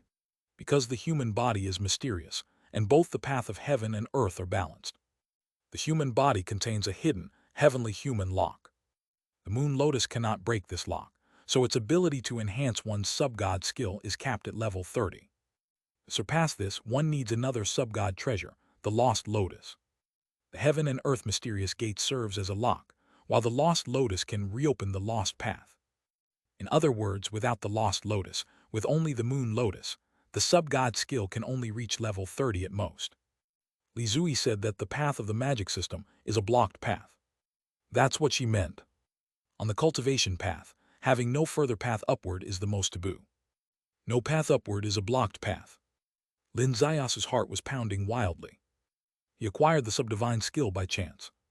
The concept of the sub-god 3 treasures he learned from the ancient Big Yellow within himself. But the cultivation technique of the subdivine skill is so obscure, even Big Yellow didn't know its details. He never expected that in this bridge world underground, he would learn the true mysteries of the subdivine skill. The Moon Lotus is an exotic treasure that enhances the subdivine skill, but it can only enhance up to level 30. The human body has a mysterious lock, the heaven and earth mysterious gate. The Lost Lotus has the ability to reopen a broken path. The Lost Lotus, they can't find it, Lin Zayasu asked a crucial question. The Lost Lotus is only a legend, with no evidence to prove it, Li Zui said. What kind of legend? Li Zui said. According to legend in ancient times, Emperor Kun took 13 ribs from himself, integrating the true essence of Lost Path from the Lost Lotus, forming a great formation that defies heaven and earth. It is said that this extraordinary lotus from beyond the world is suppressed beneath the abyssal boundary wall. Abyssal boundary wall, Lin Zayasu murmured. This is a new term for me. Li Zui smiled gracefully. That's because you're not a local. Locals are exceedingly familiar with this term, as the abyssal boundary wall is what blocks the Earth core world from the bridge realm. It's where one of Emperor Kun's ribs is located. For the 193 clans of the bridge realm, hundreds of millions of people, over tens of thousands of years, their collective goal is to break through this boundary wall. Lin Zayasu slowly lifted his gaze, looking at the river surface outside. The river waves surged, but the waves in his heart were even higher than those of the river. The collective goal of 193 clans in the bridge realm, hundreds of millions of people over tens of thousands of years, is to break open the boundary wall. On the other side of the boundary wall lies one of Emperor Kun's ribs. What does this imply? It implies that behind Emperor Kun's rib is the Earth core world. He had seen one such rib. He had even personally repaired one. After entering the bridge realm, he felt that the Earth core world was very distant from that world because the bridge realm served as a transitional realm in between. But upon suddenly hearing the word rib, he realized that his world was actually just a step away from the Earth core world. Not every array platform has an intermediary zone behind it. The underground of Ning City might lead directly through. Your eyes are gazing at the river, your thoughts running wild. Are you thinking about the river outside? Li Zui's voice came from beside him. Indeed. Li Zui asked, what kind of scenery is the river outside right now? At this time of year, green trees and red flowers are reflected on the riverbanks. A gentle breeze brings refreshing coolness. White clouds drift across the horizon. The evening sun casts its glow while cooking smoke rises. As night falls, the stars and moon hang in the sky, the rippling waves, roosters crowing and dogs barking. Lin Zayasu looked toward the dome above, as if his thoughts had returned to the Yishui River outside his hometown. Chapter 415. Chapter 415. Barbecue on Li Shen Mountain. When spring comes and 100 flowers bloom, a branch, a leaf, a dewy moss, a gentle breeze, a full moon, worldly affairs, people come, people go, speaking of past events. Is it like this? Li Zui softly murmured. Miss has great talent, it is exactly like that, Lin Zayasu replied. This isn't my talent, this poem was written by my brother. He's a maverick in the bridge realm, and his greatest dream is to one day stand on the ground and see for himself the wondrous human scene depicted in books where heaven and earth celebrate together. Lin Zayasu smiled softly, without answering. His heart answered for him. Someone from the bridge realm, someone longing for the human world. The greatest dream, to someday stand on the ground and see heaven and earth celebrate together. However, do you know that when you truly stand on the ground, you won't see heaven and earth celebrating together? At that time, what you call the human world is not how you describe it. That is a hell on earth. Having a dream is a good thing. Being in hell, having the courage to look up at paradise is a good thing. However, the beautiful aspirations of your Earth-core strange race require being built on the premise of bringing disaster to the human clan. Ultimately, you and I cannot share the same bright moon, nor the full dream of a clear river. The turtle boat on the river, drifting away. In the room, time seemed to pause, day and night indistinguishable. While Lin Zaiasu closed his eyes to rest, Li Zui also shut hers. Her heart continually fluctuated. From Jayor's perspective, she seemed to guess the young lady's feelings. The young lady seemed to have taken a liking to this young gentleman, even to the point of not being herself. However, she could not imagine the thoughts in the young lady's heart, going much farther than her wildest imaginations. The big ship sliced through water, the front gradually brightened. A fiery blaze like a rising sun. Lin Zaiasu slowly opened his eyes, surprised by the bright area. "There is our ancestral land," Li Zui said. Lin Zaiasu lightly licked his lips. Our ancestral land seems to have one good point, which is basically not needing to turn on lights." Li Zui burst into laughter. "You don't need to mention the drawbacks, I know. It's just a bit hot, but rest assured, I'll arrange a good place for you, as cool as the river." Lin Zaiasu's inner sun suddenly flared. "A bit hot, how should I understand? That area is entirely a volcano, and you're telling me it's just slightly hotter. And considering I'm someone from outside, unable to bear extreme temperatures, you've attentively arranged for me a cool place to stay, like the river." "Who told you the river is cool? On the way here, I've been like a dumpling in a steamer. Reached your territory, the guest room you arranged for me is still a steamer. My God, if not for important matters, staying one more day in this ghost place would surely drive me insane." The turtle boat landed, Lin Zaiasu and the others disembarked. Upon stepping onto the land, where even the stones faintly showed red, Lin Zaiasu felt like he had moved from a steamer to a roasting rack. Clan members greeted them at the shore. In the distance, bowing to Li Zui. Their hair mostly white. On the mountainside there were disciples, with purple hair. Atop the mountain, a blond man led 3 silver-haired people to welcome them. The color of hair represents the hierarchy of bloodlines. Blonde as nobility, silver next, followed by purple and white. This blonde elder clearly is the top elder. The 3 silver-haired men bowed, the blonde elder only slightly nodded. "Third miss, traveling 1,000 miles, hard work." "It's nothing, just replacing my father to attend a clan meeting, not considered hard work," Li Zui replied, but the meeting's outcome was not as the great elder wished. The elder's face slightly changed. "Could there be more demands?" Li Zui lightly nodded. "These are details of their resource sharing." Her hand lifted and passed a paper made from some unknown animal skin to the elder. The elder, observing the writing, his expression grew more sullen. Eventually his hand closed, the paper directly burned in his palm. Turned to ashes. The elder's face sank with rage. The abyssal boundary wall, indeed, is the common task of the bridge realm by races, but whose bad habits are to blame for this reckless allocation. 3,000 array crystal pillars, 300 second realm masters ready for dispatch. Our Li clan has accumulated for millennia, with only 30,000 array crystal pillars. He has conscripted half in the past 17 times, at least each time only less than 1,000, but this time took 3,000 in one go. His appetite is growing larger. What the great elder said is right. Beside him, a silver-haired elder said, "Less than 1,000 at a time, barely acceptable, 3,000 at once, utterly unable to bear." Another silver-haired elder said, "Reportedly the boundary-breaking process has accelerated, potentially breaking through in 3 years, thus increasing investment. Manpower and resources contributed accordingly. Our Li clan lacks an array master, also willing to contribute more resources, but raising to 3,000 array crystal pillars at once is indeed a bit excessive. Maybe we should go again to negotiate." "Negotiate my foot." The great elder was furious. "Those presiding over this event are the Huang clan. They're openly retaliating, asking for array crystal stones. Let them show first. They provide 3,000. We also provide 3,000 under everyone's eyes, simultaneously sent to the abyssal. They have an array master. This seat doesn't know they sent an array master. An array master who equals 3,000 array crystal pillars. The entire bridge realm sent over 100 array masters. What have they accomplished after all these years? Using array masters as an excuse, this seat is fed up with this strategy." The great elder thoroughly exploded, enraged. The elder council did not pay attention to Lin Zaiasu. Even the ordinary clan members along the way hardly paid any attention to Lin Zaiasu, because in their dictionary, an ordinary Lijiang clan member is not qualified to be noticed.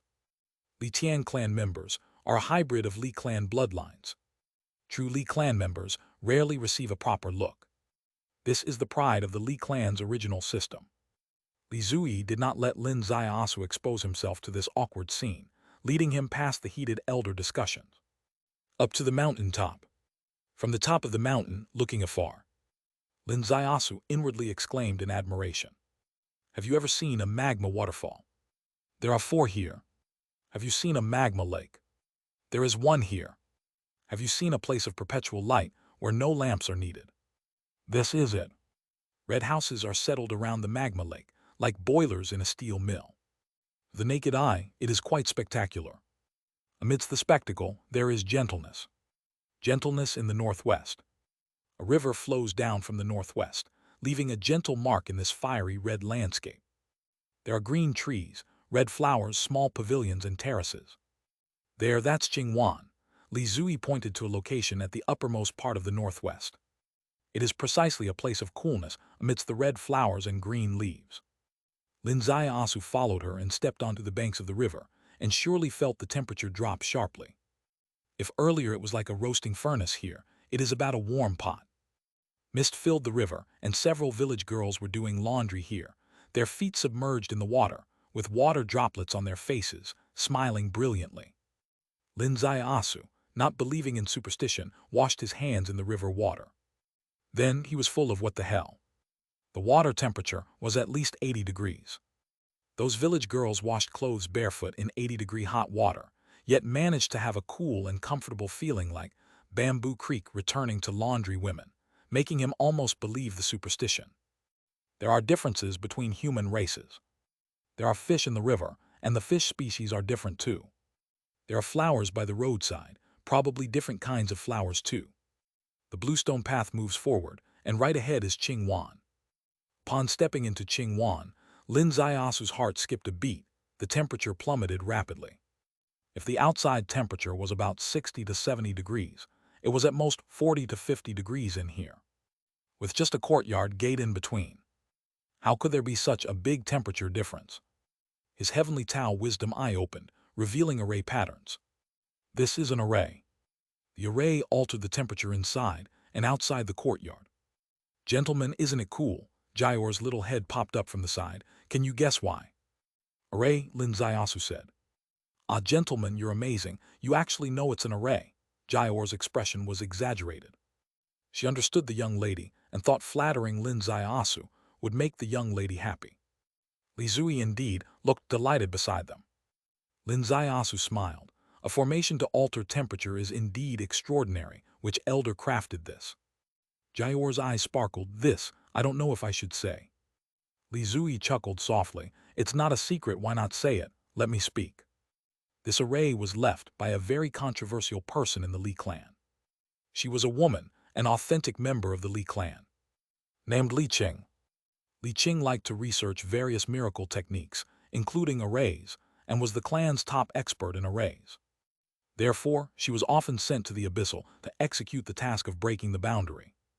Breaking the abyssal boundary wall is a shared mission of all races in the bridge realm, and there was a high level of consensus among the races, providing people and resources. This people refers to array masters. Li Qing was sent to the abyssal as the Li clan's array master. The Li clan provided this person and did not need to provide other resources. However, 300 years ago, the Li clan split. Li Qing openly took sides, aligning with the magic system. As a result, the Li clan lost an array master and could only provide resources. And the magic system was exempt from supplying resources due to her joining. The Li clan felt betrayed. Thus, in the hearts of the original system of the Li clan, she is a traitor. A traitor who caused direct losses to the original system. This matter also introduced a sensitive element to the original system. That is, they became allergic to the words array master. And when the great elder heard those words, his wounds would open, his hair would stand on end, confirming this. After saying all this, Li Zui ordered Jayor, go boil some water, prepare some tea and fruit. The gentlemen from the outside world might enjoy tea. Jayor ran off to prepare the supplies that the young lady liked. Soon the tea was served, along with a bunch of raisins. Lin Zaiasu lifted the teacup, took a sip. The tea leaves were definitely not good, but being able to taste tea in this underground was a luxury in itself. However, Li Zui looked at the bunch of raisins, a bit puzzled. Why are the grapes like this? They're all dried up.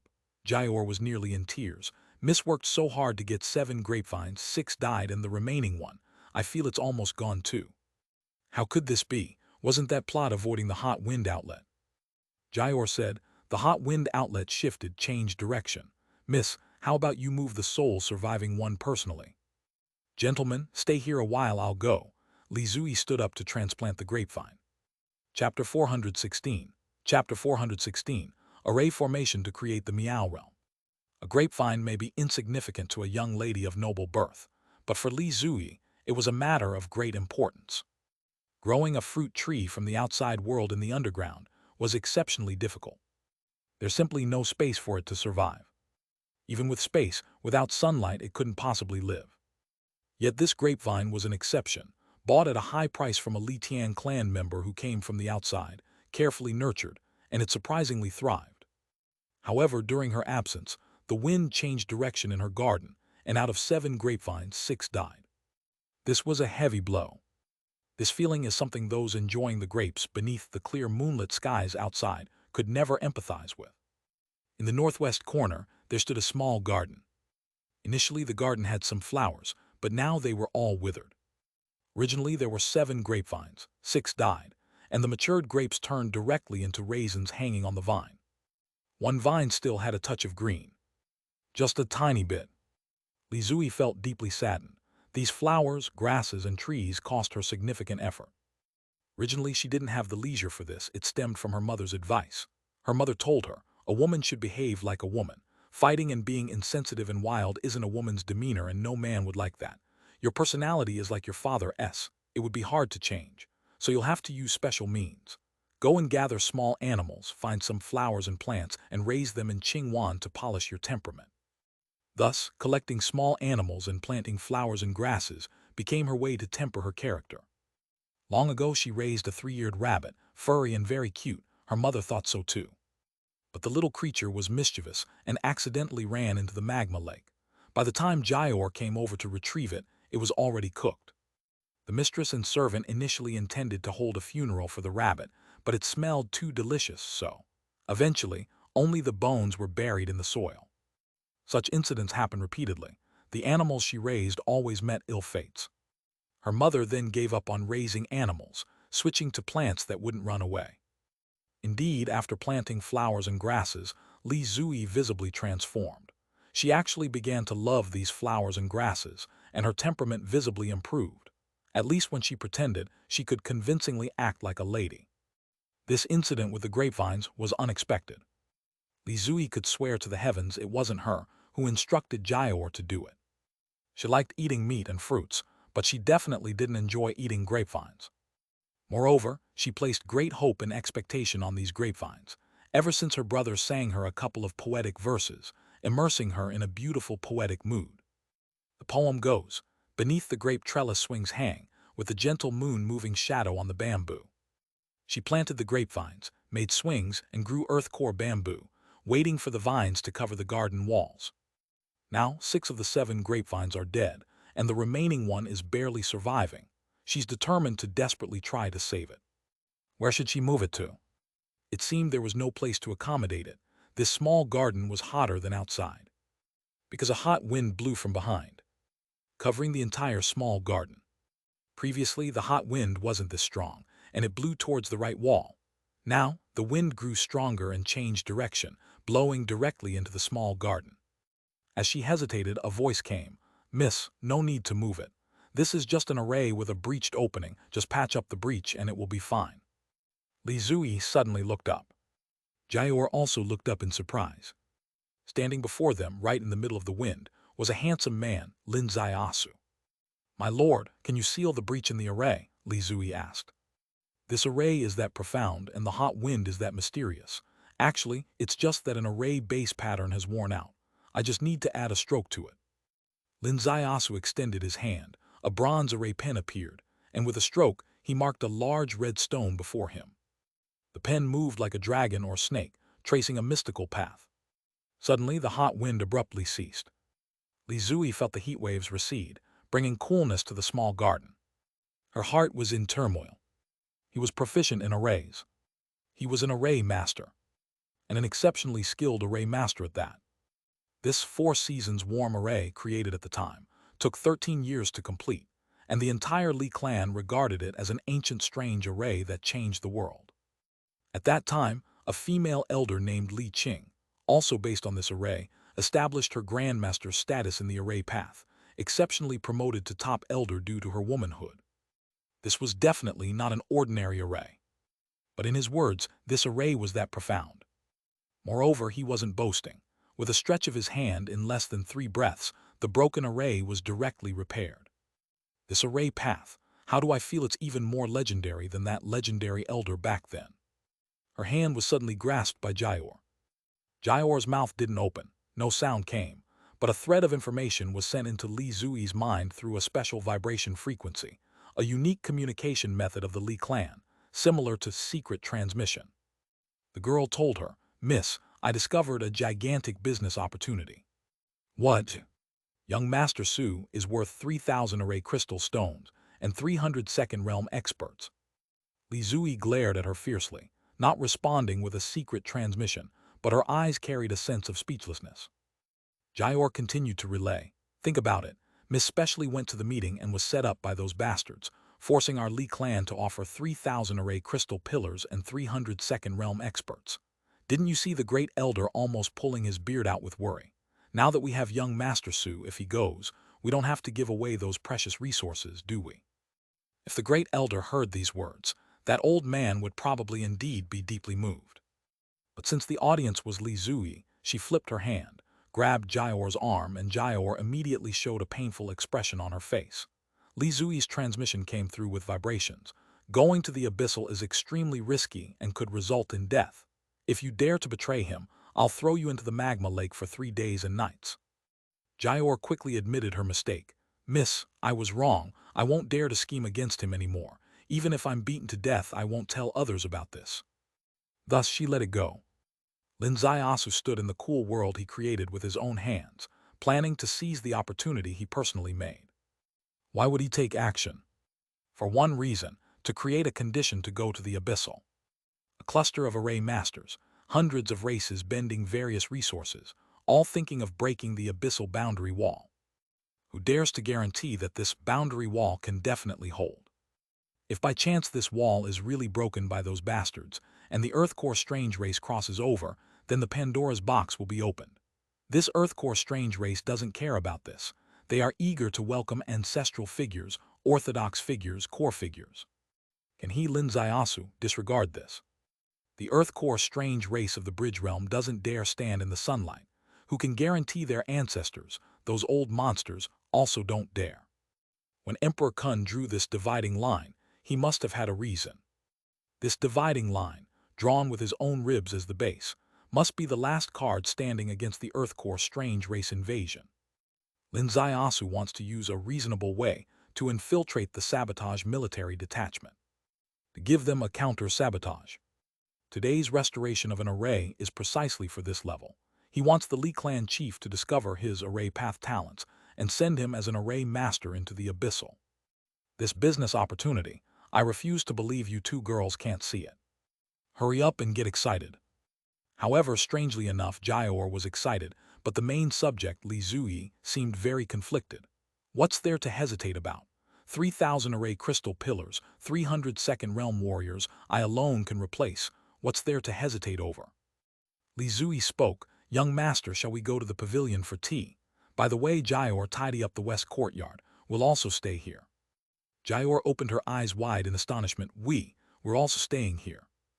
"Yes, it's cool here. I can't quite bear the high temperatures outside." She floated away, leaving Jayor with a face full of conflict. She wanted to retort to the miss, "You couldn't bear the high temperatures outside. When you used to bathe at the magma lake, why didn't you say you couldn't stand the heat? Clearly, you just can't bear parting from this young master."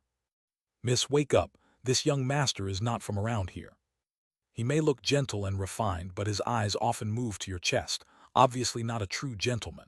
Normally, when women encounter such congenital philanderers, the most important thing is not to give them any opportunity, yet you, even without a chance, are creating one. Oh my heavens, if you mess yourself up, Madame is sure to throw me into the magma lake. Jayor's stomach was full of conflict. But conflict aside, she obeyed orders. She could only follow orders. Clean up the west courtyard. Prepare the meals.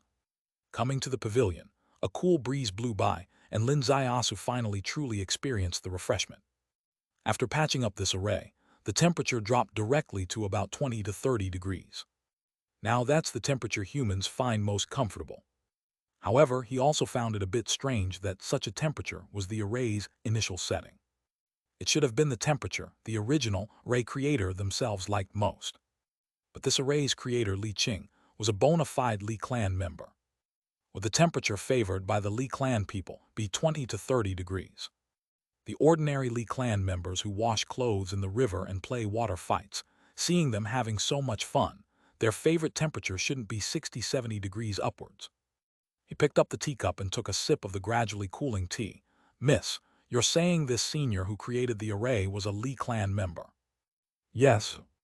Li clan people acclimates to high temperatures. Why would they think of building such a greenhouse? Li Zui gently smiled. She, like me, once brought back a person from the outside world who couldn't adapt to the Li clan's high temperatures, so she built this kind of meow realm for him. That person, who was it? That person was also like you, a Li Tian clan member who built something outside called a divine temple. Lin Zaiasu's heart skipped a beat. Building the divine temple. He finally unearthed the origin of the divine temple's roots. It was built by a Li Tian clan member who once lived in this garden. He is the true owner of the divine temple, the true leader of Utopia. Chapter 417. Chapter 417. The dashing and elegant Li Feiyan. Here is a statue of him, though somewhat weathered, it's still recognizable. Would the young master like to take a look? Li Zui asked. I'd like to see it. The two of them walked along the lake in front of them, and he saw a statue on the shore. To be precise, there were two. A man and a woman. The woman was very beautiful, with the typical face of a Li clan woman. The man had an Eastern face, looking quite delicate and refined, dressed in a long gown, resembling a scholar. He gave him a certain sense of familiarity. In an instant, Lin Zaiasu's human Tao orchid heart flipped through all the memories in his sea of consciousness. Where did this feeling of familiarity come from? From a person. Shocking God. Although Shocking God had mixed-race features, appearing more like a Westerner, he also carried some Eastern characteristics. At this moment, he appeared in his mind, connecting through the human Tao orchid heart. Suddenly, he felt that Shocking God and the founder of the divine temple, just in terms of appearance, really resembled a father and son. Did they have any children? Back when this elder left Li Shen Mountain, there were no children. Decades ago, I heard she had a son, and he inherited the vibrating power of the Li clan bloodline. Vibrating power? Lin Zaiasu asked. What kind of power is that? Li Zui extended her hand, and a blue stone by the lake flew into her hand. Suddenly she stopped. Jayor. Miss. Jayor ran over hurriedly. Li Zui elegantly handed her the stone. Give the young master a demonstration of the vibration power.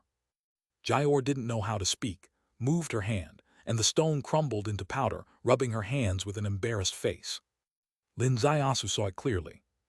This particular skill was indeed Shocking God's forte. Crushing a stone certainly wasn't much, but it wasn't just crushing. It involved a special vibrational sensation that directly destroyed the internal structure of the stone. He also saw another thing clearly, and that was Li Zui still maintaining her elegant, refined, and delicate persona. She was emphasizing to him that she was weak, she couldn't crush the stone herself, and the little girl was wild and strong, she could. This was indeed quite speechless. They had dinner. Let's just consider it dinner. There was long since no distinction between day and night here. In fact, there was no concept of day and night to differentiate. But when Lin Zaiasu came, he had a meal. If that was considered lunch, then this would be dinner. If further confirmation was needed, it would be Jayor's words. The long night's lasting, miss, play a tune, the outside world is noisy, it's more pleasant to play the chin in Qing Wan. So Li Zui played another piece. This piece was called Clear Heart Calm Words. The music flowed like water, as if whispering through the night, and Lin Zaiasu listened with great indulgence. Only in Qingwan under the ground could one hear such a tune without dissonance. In a cool place, could there be clear heart calm words, couldn't it? In a steamer, there's no way to calm the mind. But what he did not expect was that Jayor seemed quite mischievous. Her desire to hear the misplay a piece was false, the true intention hidden behind her innocently naive face. This little girl, after the miss finished the piece, magically took out a flute and handed it to Lin Zaiasu. Young master, there are no flutes on the boat, but Qingwan has one, crafted by the miss herself, for you to play a tune. Do I really have to play it? Lin Zaiasu glared at her. The miss has played 2 pieces, wouldn't it be inappropriate for you not to play one? The little girl glared back at him. Miss, isn't this little girl of yours somewhat mischievous? Lin Zaiasu looked at Li Zui. Li Zui smiled without commenting. Jayor shouted in justice, I'm the most honest person in Qingwan. All right, I'll play. Can I play a piece? Lin Zaiasu took the flute.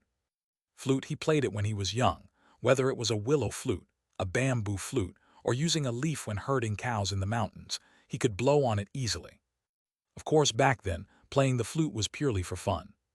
After being possessed by human Tao Orchid Heart, he learned things quickly.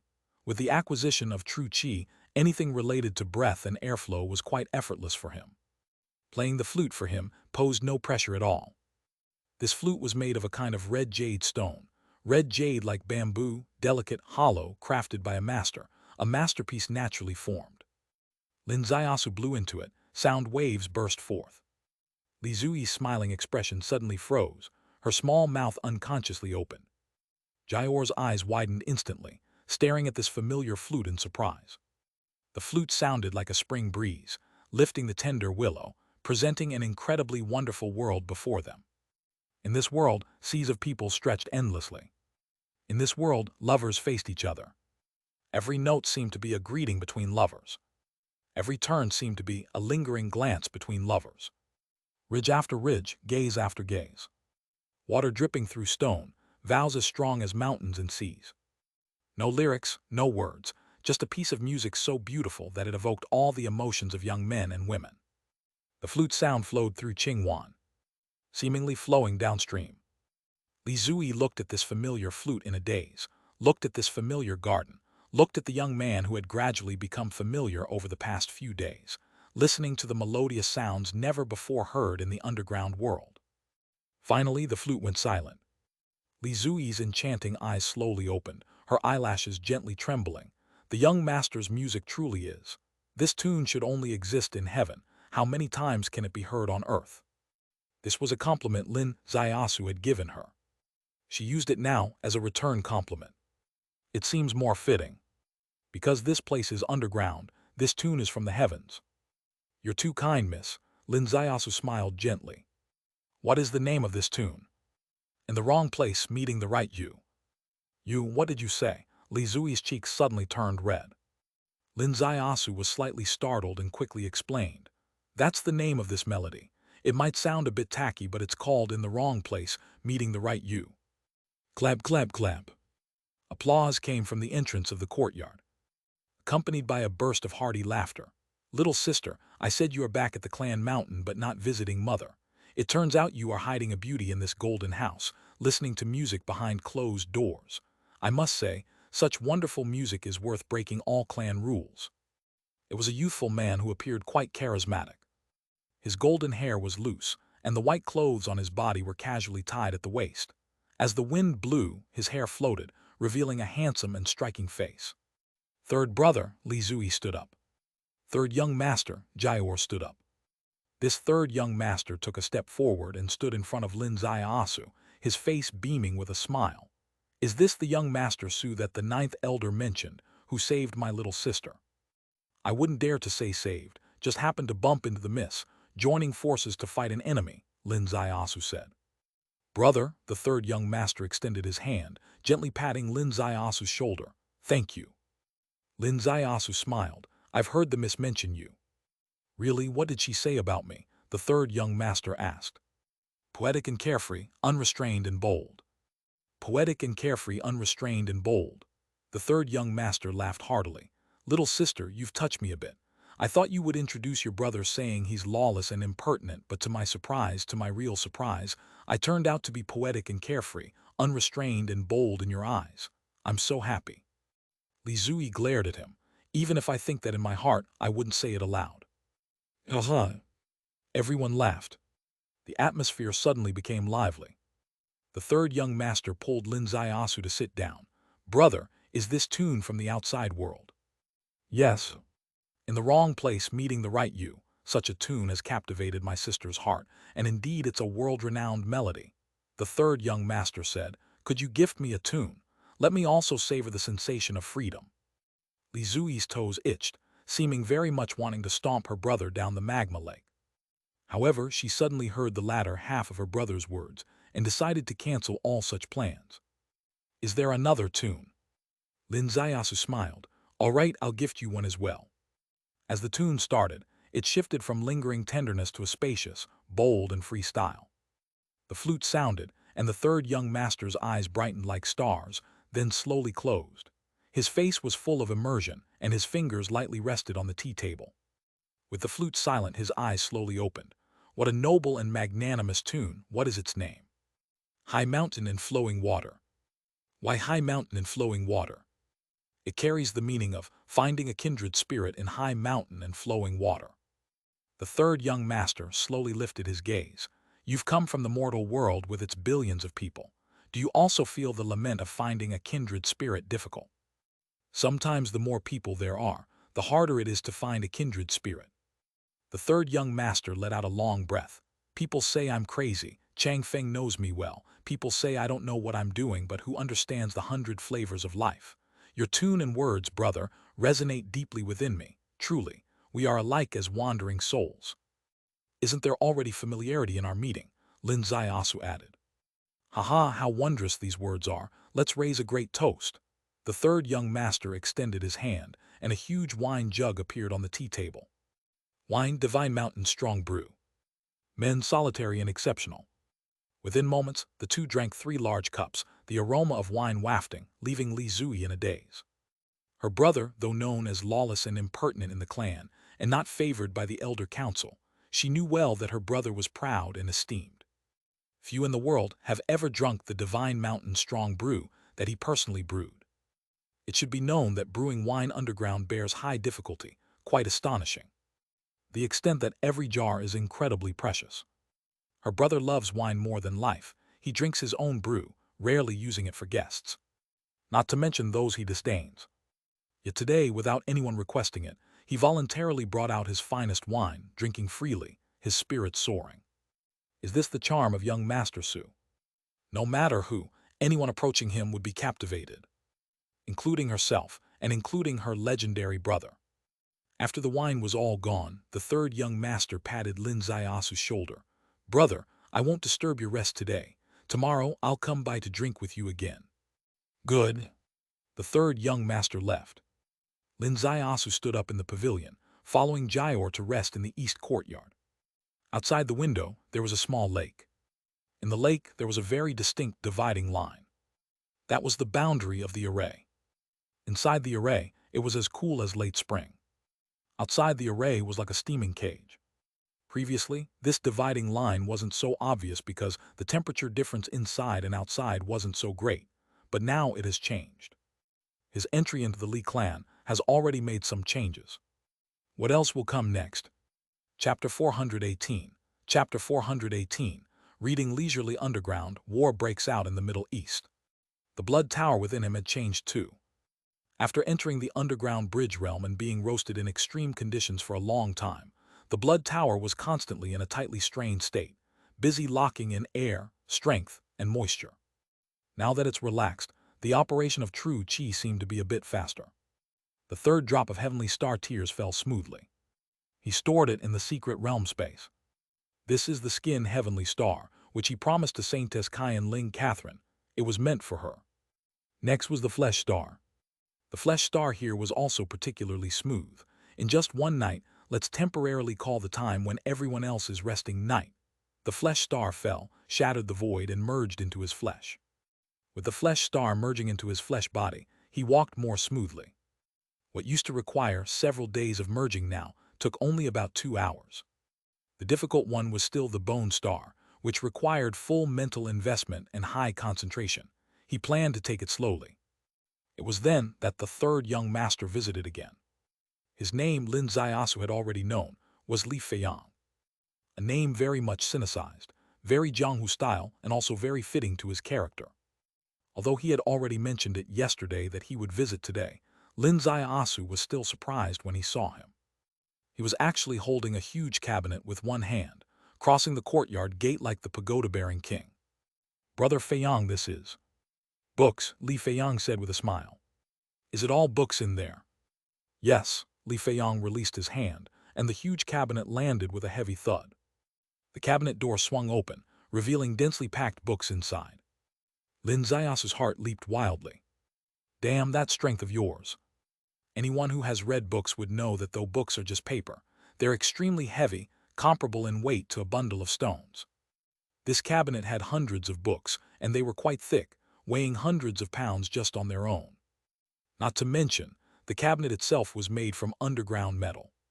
Your single-arm strength must be no less than 1,000 pounds. He casually picked up a book. Bridge Realm by Races. Picking up another book. Earth Skill Collection. The next one, Nanchuan Strange Affairs. Lin Ziasu slowly raised his head, greatly shaken in mind. "In our encounter yesterday, I felt a great affinity with you and wanted to keep you at Lishen Mountain for a few more days, but feared you might be bored and not stay long. Therefore, I've moved a pile of idle books for your leisure, hoping you could stay a few more days," Li Feiyang said with a smile. "This is also a bit of my selfishness." Lin Ziasu's heart was filled with mixed feelings. In befriending Miss Li San, his initial intent was improper.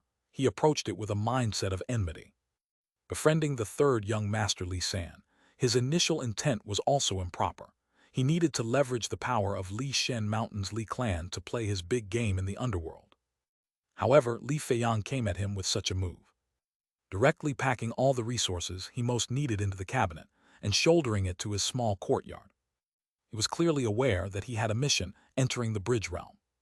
He didn't ask. He simply acted, providing the most direct help in the place he needed it most. Yet he termed it as selfishness. In the ensuing time, Lin Ziasu lived a leisurely life in this underground world, free from wind and waves. Reading idle books, playing the flute, tasting tea, occasionally munching on some raisins. While reading idle books, Li Zui quietly watched him from the side, observing the curve of his lips, his skin tone in the glow of the volcanic light, distinctly different from the underground natives, watching his profile, watching his introspective expression. When he played the flute, Li Zui would always clear her mind each time, following the world within the flute sound, leaving herself confused within emotions each time. When tasting tea, it was her happiest time, the two chatting and laughing. When her brother came over, it was her most gentle time, with a soft smile, watching the two men chat about various topics, she too felt a warm feeling welling in her heart. The only time she wasn't happy was when summoned by her mother. Her mother summoned her several times, but she wouldn't go. Her mother personally came over and gave her a scolding in the west courtyard. "Don't forget you're engaged. You and a man in the same room losing yourself, is this acceptable?" Li Zui retorted, "Qingwan was living with us, separated into east and west, not under the same roof. That was the first point. Secondly, he saved my life. Are you really going to throw your daughter's lifesaver out? Can you do it?" Although her mother was the clan leader during her father's seclusion and acted decisively, she couldn't bring herself to throw her daughter's lifesaver down the mountain. Hence, she could only give a warning.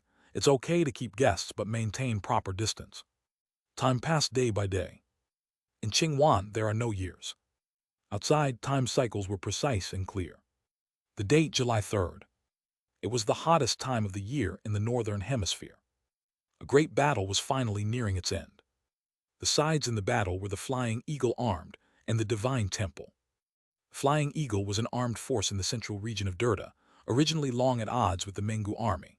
After the Mengu army's complete annihilation, the Flying Eagle rose, occupied Mengu's territory and launched a war against the Divine Temple. Speaking of the Mengu territory, the Divine Temple, although capturing it, couldn't occupy it as the Divine Temple, unlike local armed forces, was only suitable for taking lives, not for holding territory.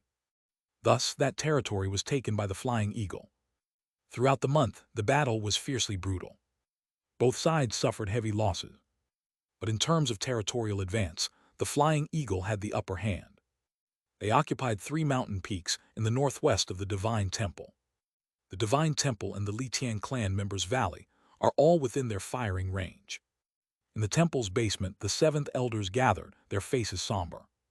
Just after Mengu is slain, now comes Flying Eagle, the 2nd elder said. Flying Eagle's power has sharply increased. I suspect he's being supported by Daxia.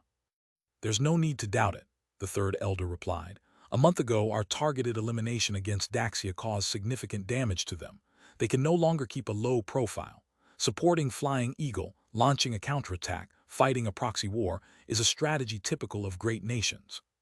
What do we do then? The military of Daxia is formidable. The great elder suddenly waved his hand. What of Daxia? We could wipe out Mengu, we can do the same to Flying Eagle. His voice was murderous. All the elders lifted their heads simultaneously, with a glimmer in their eyes. Elder Dai, has he recovered? It's been over a month, he should have recovered, the great elder said. Call Elder Dai. As soon as his voice fell, outside cannon blasts echoed. The Flying Eagle army launched another attack, and this time, the momentum far surpassed before.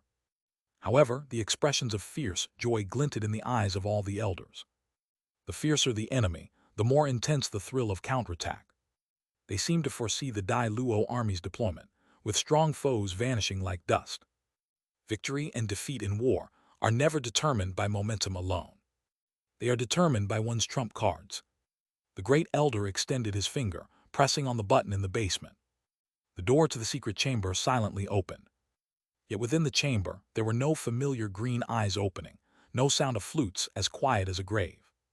The great elder's heart skipped a beat. He saw Elder Dai.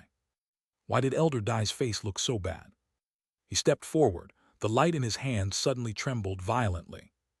All 6 elders behind him gasped. Elder Dai laid silently in a coffin. His head was still on his neck. However, it was no longer attached by flesh. Elder Dai is dead. And he's been dead for quite some time. Even though the basement's temperature is very low, even though Elder Dai didn't have much flesh, it still stank. Who killed him? Who? The great elder roared. The dust in the basement fell in swirls. Of course, no one could answer that question. Great elder, the enemy has breached, a voice outside shouted, accompanied by dense gunfire. The great elder's expression changed like the weather. Finally, he waved his hand fiercely. Withdraw. The group of them turned in another direction, sprinting deeper into the basement, opening a door. Outside was a deep valley, and over a dozen of them fled in panic. An hour later, the Flying Eagle armed breached the basement door. 2 hours later, truly entered the basement. The last batch of masters in the temple were in the basement, all with fierce glances, roared angrily, transforming into beast-like figures. The underground passages were akin to a spider web maze, more than 100 masters hidden in each passage. Ordinary soldiers entering would die. However, the Flying Eagle team also had its masters. A flash of electricity illuminated the dark passage. Where the light reached, temple masters fell one after another. That lightning revealed her face. It was Blue Demon. Before her, 9 shadows merged into one. A blade seemed to appear from nowhere, piercing a temple master's forehead, stirring up wind that lifted his hair, a scarlet scar on his forehead. Blood trace. Swish. A gust of wind passed, no shadows visible, yet 2 temple masters silently died in the passage. Invisibility technique. Zinyu. Boom. A purple ball of light illuminated a chamber. Inside, 3 masters fell simultaneously. A beauty lightly turned Chang Yi. In the passage where the temple elders escaped, yet another batch of escapees arrived. 7 or 8 people ran frantically. Just pressed the door-opening button. A fist suddenly struck from behind. This punch hit directly, penetrating their entire team. The door to the valley below opened. Night wind poured in. The owner of this fist revealed her face, full of heroism. It was Hu Ya. The temple suspected that behind Flying Eagle was the power of Daxia. Half true and half false. Indeed, there was Qianlong behind it, but it didn't mean Daxia fully supported Flying Eagle. This was merely Bai Shui's strategy. Bai Shui's strategy was very effective. Flying Eagle bet everything to take the temple's lair. However, the existence of this passage indicated that their action wasn't entirely successful, because the true core members of the temple had long since escaped cleanly. "Hey Li Diandian, how many did you kill?" a voice came from behind. Huya turned around, glanced at the air behind her. "All those I saw were taken down." "What kind of nonsense answer is that? You didn't see many, that's because your eyesight is poor," Xinyu said. "I took down at least 30. "Boasting like crazy, I thought you took down 300, Huya said. "I took down at least 50. "I don't believe it, let's go back and count the bodies." "Who cares about fooling around? Does more or fewer heads matter? The person we're looking for still hasn't been found." In the darkness, a voice suddenly echoed, "There's some good news." Chapter 419. Chapter 419. Heaven, Earth, and Humanity, three forces compete for the Tao. "What?" Huya sprang up, her eyes shining brightly. "We've interrogated more than a dozen people, and they all say the same thing. The Divine Temple did not kill him themselves. Ever since the Earthfall beast destroyed Mengu, he has vanished into thin air." Changyi stepped gracefully out of the darkness. Huya's eyes were full of sparkles. "The more complex the environment, the more he thrives, as if in water. As long as we haven't received definite bad news about him, we don't actually need to worry for him. Yes, even if his signal has completely disappeared, we have to believe that he is still living well." Chang Yi's face also broke into a radiant smile. Xinyu looked at one and then the other. "Hey, isn't this scene wrong? You two are rivals in love, shouldn't you be fighting fiercely when together? Why are you two actually agreeing with each other?" Blue Demon and Blood Trace King walked out shoulder to shoulder, and when they heard Xinyu's words, neither had a discernible expression.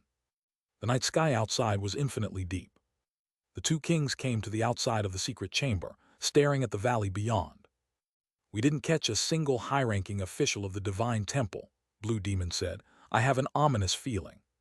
"You suspect they are brewing that trump card," Blood Trace King said. "Yes, facing a potentially fatal blow, the Earthfall Beast army hasn't made a move, which is really unsettling." Their words made everyone's expression change simultaneously. Suddenly, a petite figure appeared before them. "Report, there's a discovery in the secret chamber." "What?" "The flute master who controlled the Earthfall Beast is dead in the secret chamber, decapitated." "Let's go take a look." In a flash, the five of them disappeared simultaneously. After a short while, they traversed countless mazes and appeared in that secret chamber. Elder Dai's corpse lay before them. Blood Trace King's fingertips traced the scar on Elder Dai's neck, his eyes shimmering. "Is it him?" Blue Demon exhaled lightly. "A sword, and an incomparably sharp one," Blood Trace King said. "Although to this day I still can't figure out where he hid that sword, there is undoubtedly such a sword on him." Who he was referring to. There was a specific implication. Blue Demon's eyes flickered with light in the darkness. Facing any dire situation, he always has a way to break through. If the Earthfall Beast army hasn't been defeated, he probably wouldn't dare to leave at ease, and the most effective way to break the Earthfall Beast army is to kill this beast handler. Even Chang Yi's eyes were flickering. For an average person to infiltrate the deepest part of the enemy's lair and kill those whom the enemy protects with all their might, there's likely no way to achieve it, but he. She didn't continue, but everyone present understood her meaning. Blood Trace King focused on Sword Dao in his examination of the wound. Blue Demon's emphasis was on strategic thinking. Chang Yi emphasized infiltration and assassination techniques. All three were unanimous in their opinion, and together affirmed that the person behind Elder Dai's death was Lin Zaiasu. He was the direct catalyst for their current actions. Lin Zaiasu's special Middle East mission to bring back 7 steps was perfectly successful, but he himself did not return. It tugged at their hearts. They hadn't given up on him. Bai Shui hadn't given up either. Even the old man hadn't given up. Even 101 hadn't given up. He came too. It was him, using his keen sense of smell to find Elder Dai. The actions of Qianlong were extraordinary, especially cross-border operations, how sensitive. However, for that person, they carried out this feat. The task had been completed, yet they couldn't find the person they were looking for. But they did learn one thing, which was, Lin Zaiasu had not been trapped within the Divine Temple. He was still a free man. This was enough. They had to return home. This was the Middle East, not Daxia, The Zia hidden dragon couldn't linger. Have you ever wondered where exactly he went? Huya asked. Look at you with your silly question. Xinyu curled her lips. Do you know what Dirta is? It's called a global beauty haven. Lin Zios is both lustful and bold when he arrives at such a place. Wouldn't he unleash himself to the fullest? Don't worry, sisters, in a few years, he'll surely come back supporting his waist, supporting the walls with a horde of illegitimate children. Everyone felt their teeth ache. The world's situations change rapidly. Beneath the earth, thousands of years remain unchanged. Lin Ziasu had already been living in Qingwan for a whole month. His third bone star had already risen into the sky. His combat power increased by a small step once more. This was not important. What mattered was that his understanding of the underground mysterious race transformed from nothing to something, from brief to comprehensive, completing a full-scale transformation. The pile of books Li Feiyang gave him. All-encompassing, truly full of variety. There were explanatory texts, narrative texts, and argumentative texts. These were not materials in the strict sense. Collectively regarding them as light reading would also be justifiable. The so-called light reading was public information, found anywhere. In any case, they did not involve the cultivation laws of cultivation techniques or divine skills, nor the internal secrets of sect factions, just some common knowledge that could be shown to anyone. However, this was precisely what Lin Ziasu needed most. He needed to learn about the Earth core world of which he only had a partial understanding. He needed to refine his worldview. This light reading was given to him in this way. He learned about the 193 clans of the Bridge Realm. He learned about the basic characteristics of most clans. He learned about a large number of underground ferocious beasts. He learned about a large number of taboos. He had also heard many testimonials, and of course, most were quite naive, talking about how high the sky was, how thick the earth was, or what was in the heavens. But some testimonials gave him a philosophical depth of thought, like the one currently in his hands. The testimonial said, 10,000 years ago, the heavenly Tao, earthly Tao, and human Tao were in conflict. The heavenly Tao was strong, the earthly Tao was thick, and the human Tao was weak, which was the ultimate truth. However, 10,000 years later, the heavenly Tao was shattered, the earthly Tao sealed, and only the human Tao, through countless ages, showed no signs of vanishing but instead grew stronger. Thus, I ponder, what is strength and what is weakness? His testimonial was a question without an answer. Truly, the benevolent see benevolence, and the wise see wisdom. Lin Ziasu saw this passage and couldn't help but close the scroll and think. 10,000 years ago, the Wan clan vied for supremacy, gods and demons warred, with celestial gods and underworld demons, creating absolute chaos. In that era, ordinary humans were humble. They didn't have the robust genes of the Earth clan, nor the mighty cultivation techniques of the heavenly Tao cultivators, and in the war between gods and demons, they were mere scraps. Presumably, they weren't even in the sights of the combatants. Yet it was these ordinary humans, lacking any specialties, who laughed last, traversed the long ages, and opened the magnificent chapter of human civilization. To this day, they remain the masters of this blue planet. And the once extremely powerful heavenly and earthly Tao, nowhere to be found. Who would you say is strong and who is weak? The strong mean having superior fighting power. Or is it continuing the species, civilization that counts as strength? This is simply a discussion of strength and weakness. Another point that caught Lin Ziasu's scrutiny was a term mentioned by the one who left the testimonial, the three Tao struggle. Could it be that the Great War back then was a three-way struggle for Tao? Heavenly Tao, earthly Tao, and human Tao. This viewpoint is very broad-minded. If so, perhaps it remains a great irony after 10,000 years. During the struggle for Tao, perhaps everyone only saw it as a two-way contest. Heavenly Tao and earthly Tao. Ultimately, one was sealed, one was shattered, and both vanished. All the while, the human Tao they never considered rose. Funny, isn't it? Amusing, isn't it? Before him, Li Zui also held a book in her hands, a comic book her brother Li Feiyang had brought from the outside, filled with pictures. Tall snowy mountains, green fields curling smoke, the setting sun by the spring river, the ancient city's features. Sir, are these the sights above? Li Zui said. These are sights from above, but only a part of them, Lin Ziasu replied. Indeed, what's recorded in books is only part of it. I heard from my brother that there's also snow outside. What is snow like? It's a very cold winter where white snow falls lightly, covering fields and mountains, Even the rooftops are white. Going out in such a season, taking a breath of cold air, seeing everything wrapped in silver makes you feel refreshed all over. Look, there's also rain depicted here. Li Zui leaned closer, pointing to the pictures. Jiang and Mist Rain, how are these people so laid back in the rain? Lin Asu was about to answer, isn't it natural to be relaxed in the rain? But he quickly understood. The underground is not the same as the surface. The underground rain is acid rain. Here, when it rains, it's an absolute climatic disaster. Even those with special skills from all clans hide away. No one would reveal a laid-back demeanor in the rain. He had to explain, the rain on the surface is different from here. This rain, in poetic terms, is like the apricot blossom rain that'll drench your clothes, but the willow wind won't chill your face. Nearby, Jayor's teeth felt slightly sour. Miss, are you asking him a question, or finding an excuse to get close? Don't you realize half your body is already in his arms? If someone were to come in now and see you like this, do you think you could explain? Li Zui seemed completely unaware of this and sighed gently. The apricot blossom rain that'll drench your clothes, the willow wind won't chill your face. I fear I'll never experience such rain or such wind in my life. This was a more logical statement. Lin Asu was about to express his agreement. But the girl added, but that's okay, I'll have children and what I can't achieve my children can fulfill. Sir, don't you agree? Lin Asu looked down to see her slightly upturned face. See the blush that somehow appeared on her cheeks. And in her eyes, that intention anyone not too dull could see. His heart raced.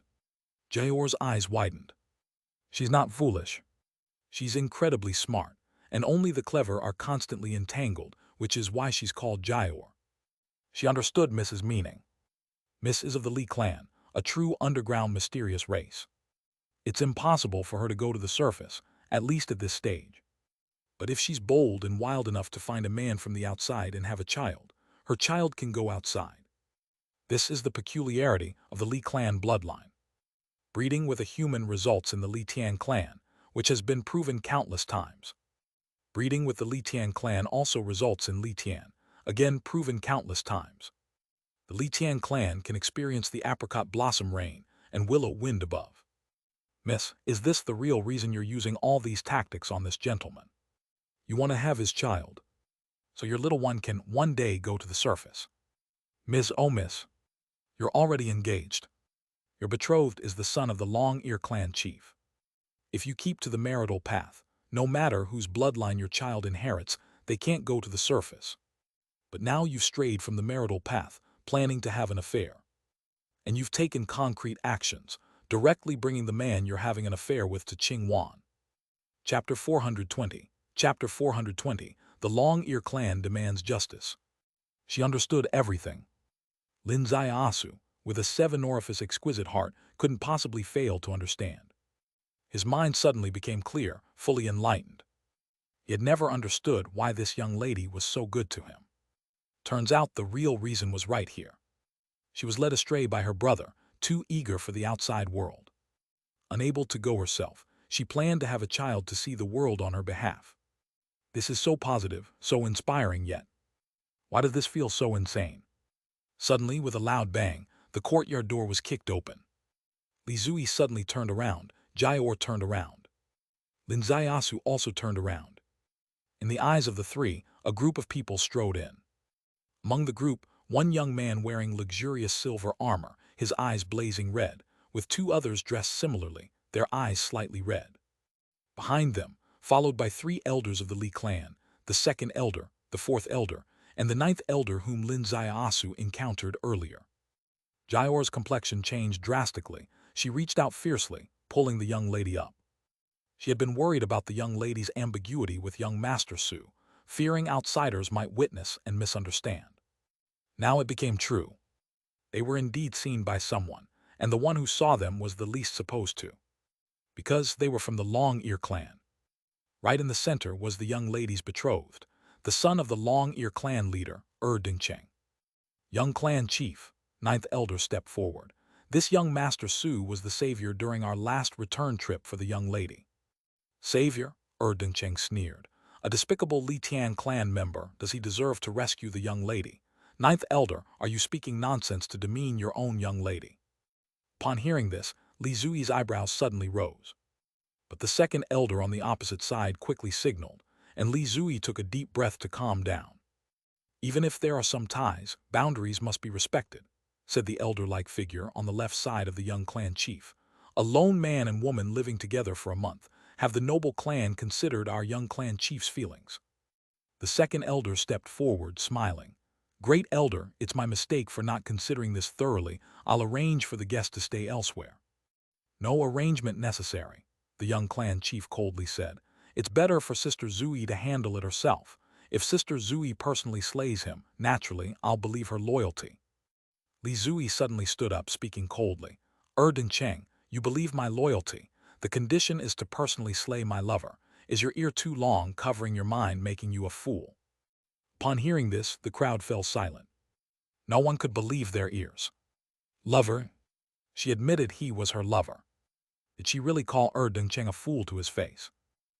Cheng's eyes spun with red circles. The two elders beside him also had red eyes. The three elders behind them changed their expressions. Jayor caught in familiar conflict. Even Lin Zaiasu, usually unaffected by crises, felt a spring-like ripple in his heart. He knew about this marriage. He also knew the importance of this marriage. It concerned the survival of the original clan.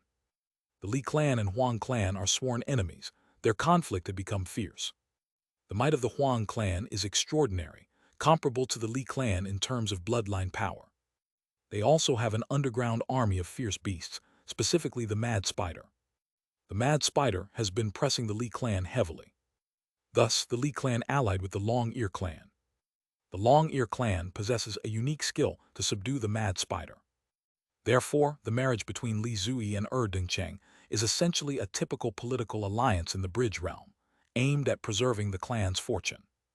At present, as the Huang clan progressively encroaches on the Li clan, the Long Ear clan has become the lifeline for the Li clan. The Li clan understands. The Long Ear clan also knows. Therefore, they act arrogantly before the Li clan. They have ensured the Li clan wouldn't dare to turn against them, unless they are prepared to face clan annihilation. However, today, Li Zui's words pushed this matter to the verge. "What did you say?" Cheng stepped out, his eyes now completely blood-red. Li Zui stared into his eyes and said, Cheng, listen carefully. The marriage between the Li clan and your clan was merely my mother's suggestion. I never agreed to it. Today, I clearly tell you this marriage I do not agree. Since I've no intention of marrying, you have no right to interfere with whom I reside. I have no obligation to indulge the Long Ear clan." These words were clear and unmistakable. The elders of the Li clan all turned pale. The two elders of the Long Ear clan looked livid. Cheng shook with rage, because of such a despicable waste. His finger pointed directly at Lin Zaiasu's nose. This finger, faintly glowing, with its sharp claw already piercing the skin. This is a sign of the Long Ear clan members' intent to kill. They are called Long Ear, akin to rabbits, but they are not actually rabbits. Their claws are deadly. Lin Zaiasu stood up. His gaze lifted slowly. "Originally, I didn't intend to get involved in the affairs of two clans, but since this young clan chief has pointed directly at me, I feel it necessary to show him what a waste truly is." Everyone's gaze focused on his face. This face handsome and charming. This face with the sunlight not found in the underground world. This face carried the grandeur and boldness of a true heavenly pride. Lin Zaiasu stared at Cheng and slowly said, "A so-called waste is someone inferior in every way. Cheng, feel free to choose any track and I'll compete with you. In any field, any skill, if you can surpass me by even a little, I'll admit I'm a waste. If you can't win in even one, then wear that title of waste yourself and get off Li Shen Mountain. How about it?" Cheng was furious, about to explode. However, a figure beside him flickered, and the Long-Ear Great Elder appeared by his side, gently raising a hand to press on his shoulder. The Great Elder raised his gaze. "Any track you want." "Yes." "Don't you think you're being quite arrogant, young man?" "Indeed, quite arrogant," Lin Zaiasu said, "but to teach him a lesson it's worth it." "Good," Cheng shouted loudly, "I will give you some lesson." As soon as he spoke, he stepped forward. In this step there was boundless power. The underground races, like great family clans, require every young clan chief to face countless competitors, earning their positions through real skills. Such individuals are all heavenly pride, who fears a challenge, especially at this moment. It is a time to defend his dignity in front of his betrothed. He would not back down. He wanted to kill Lin Zaiasu. He wanted to crush Lin Zaiasu right before Li Zui. The three elders of the Li clan held hands, swiftly analyzing through their clan's unique communication. Nobody had a good solution.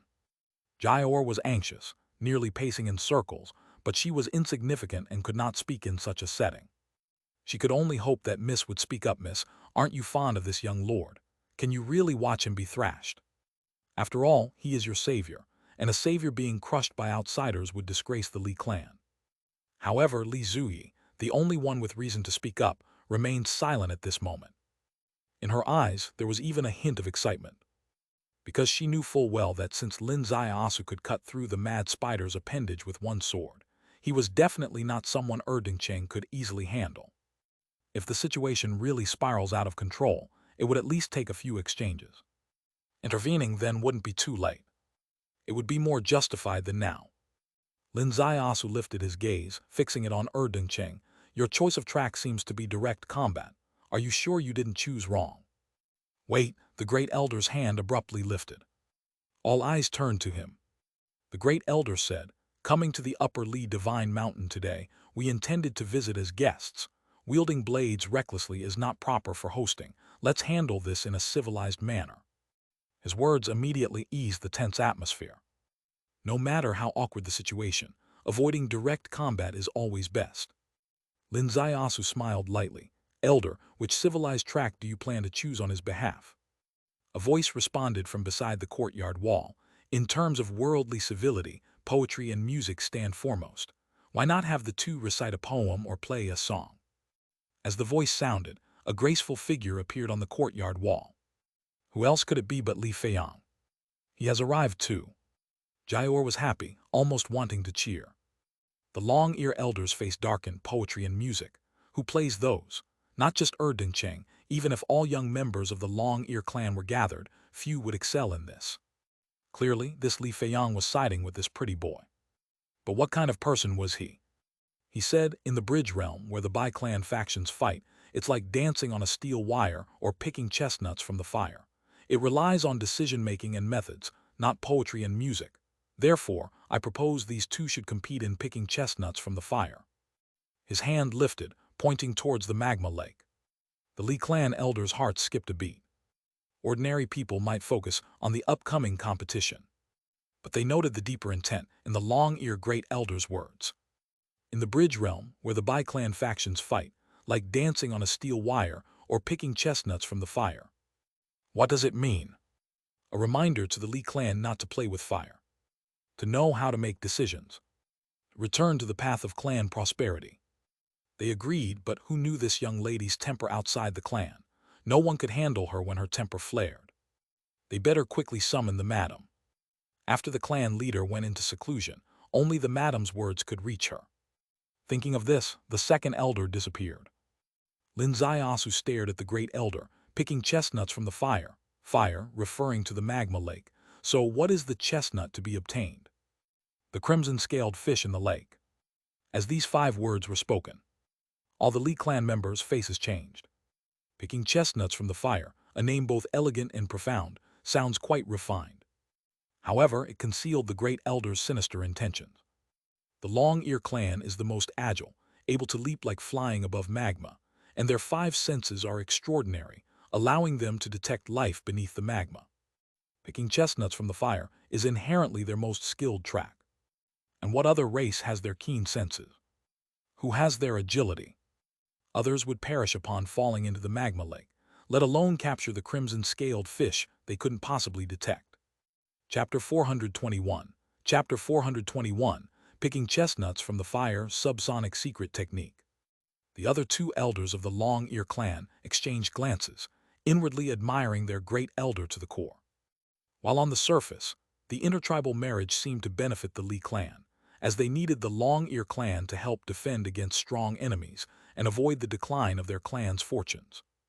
However, the long-ear clan also stood to gain. Only matters where both sides win can be achieved, right? To abandon it like this wouldn't accomplish anything upon returning. With a single word from Li Zui, the main party in the marriage, the situation became a dead end, but directly targeting the nuisance of a boy had a chance to turn the situation around from a deadlock. Taking action was necessary, but how to take action was also something to be carefully considered. The young clan chief, driven by lust, was so furious that he almost wanted to twist off the head of this paramour. However, no one really knew this person. Many years of Jianghu experience taught everyone that, for those you don't understand, it's best to first find out more through other means. For example, the great elder retrieving chestnuts from the fire was the best approach. The selected competition track was the one the Long Ear clan excelled at, standing in an invincible position. Once the opponent agrees, there can only be two results. First, falling into the magma lake, eliminating the threat. Second, narrowly escaping death but merely failing, and then being branded as a waste, driven off Li Shen Mountain, giving a loud slap to the Li clan in the process. It's a win either way. This fully demonstrated the great elder's composure and quick reactive ability. Now it just depended on how this brash, oblivious boy would choose. Lin Zaiyasu laughed. Very well, I'll accept. He accepted. Everyone was stunned. Please, Erden Cheng stepped forward. Please, Lin Zaiyasu lightly pointed towards the magma lake. Begin, the great elder's voice fell. Erden Cheng moved like the wind, bouncing to the lakeside. With one leap, he crossed a space of 20 meters. As he took off, Lin Zaiyasu hadn't moved. However, just as he landed by the lakeside, Lin Zaiyasu had already appeared beside him. Be careful, my husband, came Li Zui's voice from behind. This voice was endlessly enchanting and full of concern. Erden Cheng's heart surged with rage, nearly causing him to fall into the magma lake head first. The great elder said in a deep voice, "Third miss, are you trying to unsettle the young clan chief's mindset?" Li Zui replied, "I only care for my husband. Why should I care about outsiders' moods?" Her voice wasn't loud, but it was enough for Erden Cheng to hear, stabbing another knife into his wounded heart. Calling Lin Zaiyasu husband was strategic for her, of course. The strategy was the answer provided by the great elder to disturb Erden Cheng's mental state. The strategy was successful, and Erden Cheng was so furious his blood was boiling. However, she also felt a strange energy. When she turned around, her mother stepped over the courtyard wall with a sullen face. "Oh my God, second elder, you old bastard, if you dare to get my mother to fix me, I will deal with your daughter in the future." By the magma lake, the battle between two heavenly prides was unfolding. Erden Cheng took a deep breath to calm his chaotic blood, then kicked off the ground, shooting towards the magma lake. The magma lake was entirely composed of magma. Underground magma, melted at high temperatures, formed the lake, with layers of heat, the magma unable to solidify, remaining liquid year-round, flowing like water. How could a normal human enter such magma? Erden Cheng was not a normal human. He could, like a rabbit, bounce up, with his toes lightly touching the magma, leaping to the crest of the second wave like a mountain hare. Lin Zaiyasu was a normal human. However, he was also a cultivator with profound cultivation. On the cultivation path, when one reaches the observing heaven realm, they can walk on waves. He hadn't reached the observing heaven realm, but he could almost walk on waves, not to mention the waves underfoot were essentially magma, and magma is different from water. It has a little bit of bearing capacity. With just a little bit of bearing, Lin Zaiyasu was instantly in front of Erden Cheng. In terms of agility alone, he actually surpassed this heavenly pride of the long-eared clan. This entry into the magma lake wasn't just about movement technique, it was also about catching fish. In normal magma, where could there be fish? How could there possibly be fish? But there were in this magma. It was a unique species recorded in books known as crimson scale. Crimson scale, a fire spirit fish. In the magma, like fish in the sea, incredibly agile and fiercely aggressive. Erden Cheng's lips moved slightly, and an inaudible sound wave entered the depths of the magma. His ears perked up, using the Long Ear clan's most mysterious skill, echo positioning. As long as a crimson scale passed by, he could capture it instantly. You ordinary human clan, dare to compete with this young master, with what can you compete? Just as he locked onto a crimson-scaled fish. With a ripping sound, 10 meters away, a crimson scale surfaced. Lin Zaiyasu waved his hand, and the crimson scale fell into his palm. True Chi sizzled. The over 2-foot-long fish's red color quickly faded, its red whiskers trembling. On the shore, Li Zui shouted out, he succeeded. Jayor leaped up, young Master Su won. The two elders of the Long Ear clan both turned grim. They couldn't believe their eyes. The Long Ear clan, retrieving chestnuts from the fire, had every advantage, yet lost without suspense. Did this boy really have such good luck? Could it be that a confused crimson scalefish actually ran into his hand on its own? Of course, he couldn't possibly imagine that this wasn't luck. This was one of the most mystical laws. Space law. With Lin Zai Asu's heavenly Tao primordial spirit locking down the magma lake below, every creature within 30 meters was entirely under his control, 10,000 times more profound than Ding Cheng's echo positioning. And the capturing was even more fantastical. In an instant, he retrieved objects across space, and in a brief moment, 5 fish had already been taken into his secret realm space, and the one in his hand was the 6th fish. He showed the 6th fish to everyone, thus winning the bet. Holding the fish in his hand, he looked 10 meters away at Ding Cheng. You've lost. The 3 words fell into Ding Cheng's ears like a bolt from the blue. The Echo secret skill was instantly broken. The crimson scale he had just locked onto, but hadn't yet retrieved, was lost. Ding Cheng's eyes were bloodshot. Kid, I'll kill you. Before the words were finished, his hands abruptly turned into claws. He leaped up and clawed at Lin Zai Asu. Is this the second round? Lin Zai Asu flipped his hand, striking out with a palm. Boom! Ding Cheng, falling from the air, flew 10 jang away. If this was the second round, he would win even more decisively. However, Ding Cheng's feet moved like a phantom, suddenly transforming into countless shadows. The shadows rapidly tapped on the magma beneath his feet, his body positioned over the magma, his eyes suddenly devoid of all redness, and his mouth opened wide. Li Zui on the shore shouted, "Shut up." Li Feiyang's face also changed dramatically. He knew what this was. This was the true top technique of the Long Ear clan, the deceitful sound technique. Deceitful sound, the sound that cannot be heard. But its profundity, no one can fathom. Lin Zai Asu was unaware of its mechanics. Being above the magma lake, he was sure to fall victim. They saw the peril Lin Zai Asu was in, but they were too late to rescue him, for the deceitful sound had already been unleashed. Lin Zai Asu suddenly sensed something bizarre. The abnormality stemmed from beneath Ding Cheng's feet. The magma suddenly transformed into strange patterns, as if countless nails had been driven into the magma surface in an instant, each nail suddenly exploding, creating an extremely eerie shockwave sweeping over him. The magma beneath Lin Zai Asu's feet, which had initially been a calm surface maintaining a bit of tension, was shattered by the sweeping shockwave. Its tension dissipated and turned into a void. Simultaneously, the bizarre shockwave swept through his sea of consciousness, where it seemed as if countless dewdrops burst simultaneously, creating the same shockwave as beneath his feet. His heart jolted. Subsonic. This was a subsonic wave. In the world, perhaps few understood subsonics better than him. At Wuxiang Temple, he personally experienced the subsonic technique used by Miao Yin Heavenly King. At that time, he wore a high-frequency vibrator, nullifying 90% of the subsonic impact, yet he was one of the few privileged to experience it firsthand. Later, because of the demon sound, he sought insights on subsonics from Miao Yin Heavenly King, who generously taught him this magic, and since then he had been exploring subsonics, having grasped the basic principles. He was just a step away from simulating subsonic with true chi.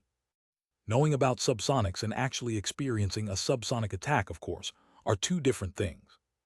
It was Lin Zai Asu's first ever experience of a subsonic technique with lethal intent, and he was taken aback.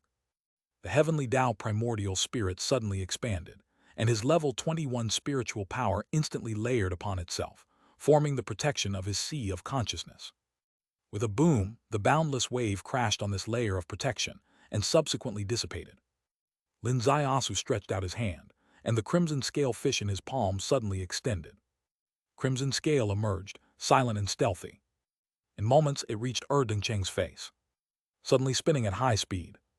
Dekongxuan, utilizing the crimson scale as the basis. At that moment, Ding Cheng's mouth was wide open, performing a lethal subsonic technique.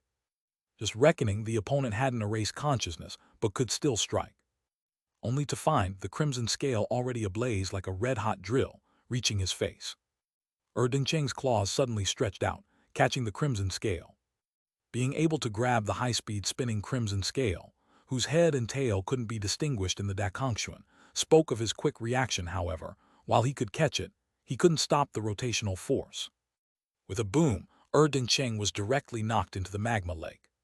Swishing. A figure flashed over the lake, stretched a hand, and Cheng, who had dropped into the magma lake, was lifted with a casual motion. It was the Great Elder taking action. The magma before Lin Ziasu suddenly surged, waves leaping. A figure stepped forth from the waves. A hand rose and claws fell, grasping at Lin Ziasu, accompanied by a voice filled with gritted teeth. Die. This was another long-ear elder. This strike bore the power of the Bridge Realm's third realm. Third realm, what does that mean? Roughly equivalent to observing heaven on the Kun Kang cultivation path. The first realm in the underworld corresponds to observing human on the cultivation path, the second realm to observing earth, the third realm, equivalent to observing heaven. At this moment, Lin Ziasu had yet to reach the observing heaven realm, but his actual combat power far exceeded observing earth. Although he felt immense pressure, he was not afraid. However, before he could strike, a white shadow crossed the void, blocking in front of him. The white shadow extended its hand. When striking, the hand was normal. The palm suddenly enlarged midway. At this enlargement, the palm was as wide as 3 feet square. The 3-foot giant palm met the elder's claws with a boom. The elder was knocked back 100 meters, smoke rising from beneath his feet. Chapter 422. Chapter 422. Clan leader leaves seclusion.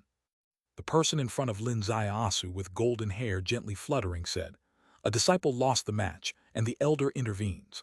Long-ear clan, do you want to save face or not?" "He is Li Feiyang." The elder of the Long-ear clan's face turned pale. Li Feiyang, the unruly and audacious loafer from the Li clan, has already stepped halfway into the fourth realm. The hallmark of the fourth realm is the tenfold expansion of the physical body. Though Li Feiyang's body hadn't expanded, his palm had already enlarged to 3 feet. This meant he had crossed the most difficult threshold and touched upon the profound of the fourth realm. The elder of the Long-ear clan was defeated head-on by him. And defeated with just one strike. "Don't worry, get ashore." A voice came from beside. It was the great elder of the Long-ear clan. He was carrying someone in his hand, still emitting smoke, who had just had an adventure in the magma lake. It was Cheng. The elder's figure flickered as he stepped across the magma and reached the shore. The great elder took a step, and his foot suddenly tripled in size. The giant foot landed on the magma. The surging magma under his foot was like a carpet. He floated away, just 3 steps to get ashore. His display of the giant foot's power was naturally a response to Li Feiyang, as he was also someone at the half-step fourth realms, having a deeper cultivation than Li Feiyang. "Brother, let's get ashore." Li Feiyang turned around. Lin Ziasu and he walked side by side, stepping on the waves to return. "Great Elder, according to your previous agreement, the side that loses the match should immediately leave Li Shen Mountain," Li Feiyang said lightly. "Shouldn't this agreement be honored now?" Feiyang stopped talking nonsense. A cold voice came. It was the current head of the Li clan, Li Feiyang's mother, the clan leader's wife. "Mother, how is this nonsense this?" "Shut up," the lady shouted angrily. Li Feiyang did not dare to speak again. The great elder of the Long-ear clan slowly raised his eyes. "Madam, your clan now needs to provide a clear stance. Will there be an alliance or not?" With those words, the atmosphere became extremely serious. Li Zui stepped out. "I have already said." The lady's face darkened, her chi sinking into her dantian. "Shut up." The entire scene was dead silent. Because the lady was angry. Everyone's hearts were on edge because they all sensed the lady's intention. She wanted to correct the off-course alliance back on track. If it was corrected, Lin Ziasu, the outsider causing the rift between the two tribes, might need to be sacrificed to set an example, executed to establish resolve. At this moment, from the depths of the magma, a voice suddenly arose. "The matter of the alliance is hereby nullified." With those 8 words, the magma lake suddenly erupted into a towering rage 10 feet high. The rage split, and a figure rose from the magma. This person, golden hair. This person, 10 feet tall. His upper body was bare, his chest incredibly muscular. Wearing a pair of golden sparkling shorts, the lower large legs exposed above the magma were like the golden pillars of the ancient temple. This person stepped upon the magma like an ancient demon god. With each step, the magma lake roared and surged like collapsing mountains, moving step by step, yet his form gradually shrank with each step until he reached the shore and returned to normal size. Although he returned to normal size, the scene of him embodying a demon god deeply shocked everyone. Welcome the clan leader's return, the elders of the Li clan bowed. Father, Li Feiyang and Li Zufei exclaimed joyfully. The three from the Long Ear clan bowed slightly. The clan leader's gaze slowly moved toward them. The great elder slowly raised his head. The clan leader's earlier statement, the alliance matter is hereby nullified. Now that it's come to this, no need for more words. Convey to your clan leader, the matter of the alliance is hereby nullified. The clan leader spoke, like the ringing of a resounding bell. Li Zui's face was filled with happiness. Jior suddenly grabbed her hand, jumping with joy. The elders of the Li clan looked at each other. The lady's brows furrowed tightly. The great elder coldly said, with the clan leader personally nullifying the alliance, naturally we can only follow your wishes. But has the clan leader considered the consequences? Consequences? The clan leader's voice turned slightly cold. The great elder said, without our clan joining, isn't your noble clan afraid of extinction? The entire scene was deathly silent. The atmosphere suddenly dropped to freezing point. The clan leader's eyes fell on the great elder's face, losing all warmth. Under this fierce gaze, the great elder tensed, but he still faced the clan leader directly, adding, the Huang clan also approached our clan. As long as our clan cooperates with the Huang clan, the 300 miles south of Crimson Peak would belong to our clan. I asked the clan leader once more, would you consider changing your mind? With these words, everyone in the Li clan felt their hearts tighten simultaneously. The Long Ear clan, ultimately, were restless. If allied with the Li clan, they would be enemies with the Huang clan. If they broke with the Li clan, they would turn to ally with the Huang clan. This matter is really serious. It's not just about losing a potential ally, it's about gaining a formidable enemy. Originally, without the Long Ear clan's secret techniques to restrain the Mad Spider, the Li clan couldn't withstand the Huang clan. Adding the Long Ear clan as a major enemy, the Li clan truly faces life and death. The clan leader took a deep breath, get out. With this shout, his hand suddenly swung. Boom! The two elders of the Long Ear clan, along with Dingcheng, flew far away and fell beneath Li Shen Mountain. This is the clan leader's answer. You only talk about marriage alliance, and I will politely discuss with you. If you dare to threaten, then get out. Inside Qingwan, the cool wind blows. Outside Qingwan, the magma flows. In the sky, the scorching magma vapor flows wildly. In everyone's heart, wild waves of anger surge. The Li Tian clan leader emerged from seclusion, decisively rejecting the marriage proposal, and even slapped away 3 top figures from the Long Ear clan. There is no turning back now for the marriage between the Li clan and the Long Ear clan. Bridge Realm, a place of chaos. The Bai clan run parallel, with no single clan being able to ensure survival in this turmoil. What about the Li clan? Facing the formidable enemy of the Huang clan, the catastrophe of the Mad Spider, and today another major enemy from the Long Ear clan has been added. Where will the clan's fortune go?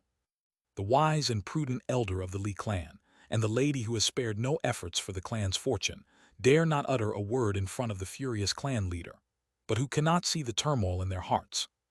The marriage alliance was their primary proposal. But it was for the clan's fortune. They could swear to the heavens that there were no selfish motives. The clan leader's gaze returned from afar and slowly fell beside him. He was looking at Lin Zaiasu. Lin Zaiasu raised his eyes, looking at this clan leader. Although the clan leader had returned to his original form, his original height of 2 meters still exerted a strong pressure on anyone. Young man, no need to be nervous. My emergence from seclusion is not for you. The clan leader's voice was calm, but a natural aura of a superior, having resided in a high position for a long time, was clearly felt. The wind in Qingwan seemed to lose its earlier leisure. Lin Zaiasu gave a faint smile. Of course not for me. The clan leader is for the foundation of the Li clan. Li clan's foundation, the clan leader's eyebrows slightly frowned. How so? Lin Zaiasu said, "The Li clan, dominant clan of the Earth Core. So-called dominant clans dare to fight when encountering strength and dare to slaughter when encountering demons. This is the backbone of a dominant clan. How can confronting a predicament be a reason to send clansmen women to marry and dissolve calamity?" "Childish view," the second elder said coldly. "Bridge realm by clan run parallel. The situation is extremely dangerous. Marriage alliance is common throughout history. How can one disregard tens of millions of lives within the clan, recklessly displaying visceral bravery?" His words plainly refuted Lin Zaiasu, but secretly offered an explanation. He dared not face the clan leader with this, whereas Lin Zaiasu brought this issue forward himself, hence he had no qualms in speaking. Lin Zaiasu laughed. "The second elder speaks righteously stern, but does not truly understand the essence of marriage alliance, nor the aftereffects of it." With this statement, he directly contradicted the second elder. But who does it point at beyond the second elder? It also points at the lady and the elder council. During the clan leader's seclusion, the lady governing, together they established the marriage alliance policy, which virtually all the elders agreed upon. The second elder, enduring his rebuttal face to face, his eyes rolled, about to erupt. The clan leader's eyelids drooped. "Continue." The whole assembly was silent. Lin Zaiasu said, "Sending women to dissolve calamity, can it truly be resolved? Today the Long Ear clan wants a woman and you comply. Tomorrow if they want territories, will you also comply? Human desires are endless, serve with objects. When objects are exhausted, friendships end. This is the first issue." Everyone's heart jolted dramatically. Human desires are endless. Just a single remark revealed the essence of the problem. The visit from the Long Ear clan, this time precisely verified this statement. The initial marriage alliance just was reached, and today they arrived asking for dowry. What kind of dowry? 100 miles to the southeast. This is what truly constitutes endless desires, knowing well that the Li clan dare not turn with them. Their demands continuously increase. Lin Zaiasu said, "Secondly, sending women to dissolve calamity seems to achieve immediate peace, but do any of you realize what kind of cost has been paid? Merely the freedom of one woman. Merely the sacrifice of one woman falling into a pit of fire. No, the bigger cost is the damage to the foundation." A reminder, the foundation of the Li clan has never been the 1,000-mile territory of Li Shen Mountain, nor so-called allies, but the bloodline of the Li clan inherently carries spirit and backbone. With this backbone, even if only one from the Li clan remains, it's still a 1,000-year dominant clan. Without this backbone, even if millions of people remain together, they're just chicken and dog. Upon these words, everyone present was moved. Even the lady, her gaze suddenly lifted. Lin Zaiasu said, "I come from the surface, I know the history. In human civilization history, countless countries existed, and there's one country with a famous saying. No tribute, no royal marriage, the emperor guards the gate, the king dies for the nation." Under this ambition, millions sacrificed their heads and shed blood, untiringly, leading to a later peaceful and prosperous age with 4 nations submitting. Upon these words, Li Feiyang leaped down, landing beside Lin Zaiasu. "Well said, so brilliantly said." Everyone looked at each other, seeing a long-missed surge of enthusiasm in each other's eyes. As Lin Zaiasu said, the people of the Li clan, the dominant clan of the Earth Core, actually everyone has intense fighting genes in their hearts, including all elders, also including the lady herself. Previously, the clan leader was not present. Internal and external troubles led them down this path, but this doesn't mean they didn't hesitate nor feel suffocated inside. Now, Lin Zaiasu's words ripped off all veils, allowing them to truly see the hidden dangers behind the seemingly correct clan policy of royal marriage. The clan leader raised his head and slowly spoke. "The dominance of the Li clan is neither in allies nor in the 1,000-mile Li Shen Mountain, but in the spirit and backbone of the Li clan. I hereby declare, from now on, the people of the Li clan will not bow, will not establish royal marriages. If any enemy dares to offend, 1 enemy comes. Kill 1 enemy, 10 enemies come. Slaughter 10 enemies, 100 enemies come. Likewise cut them down."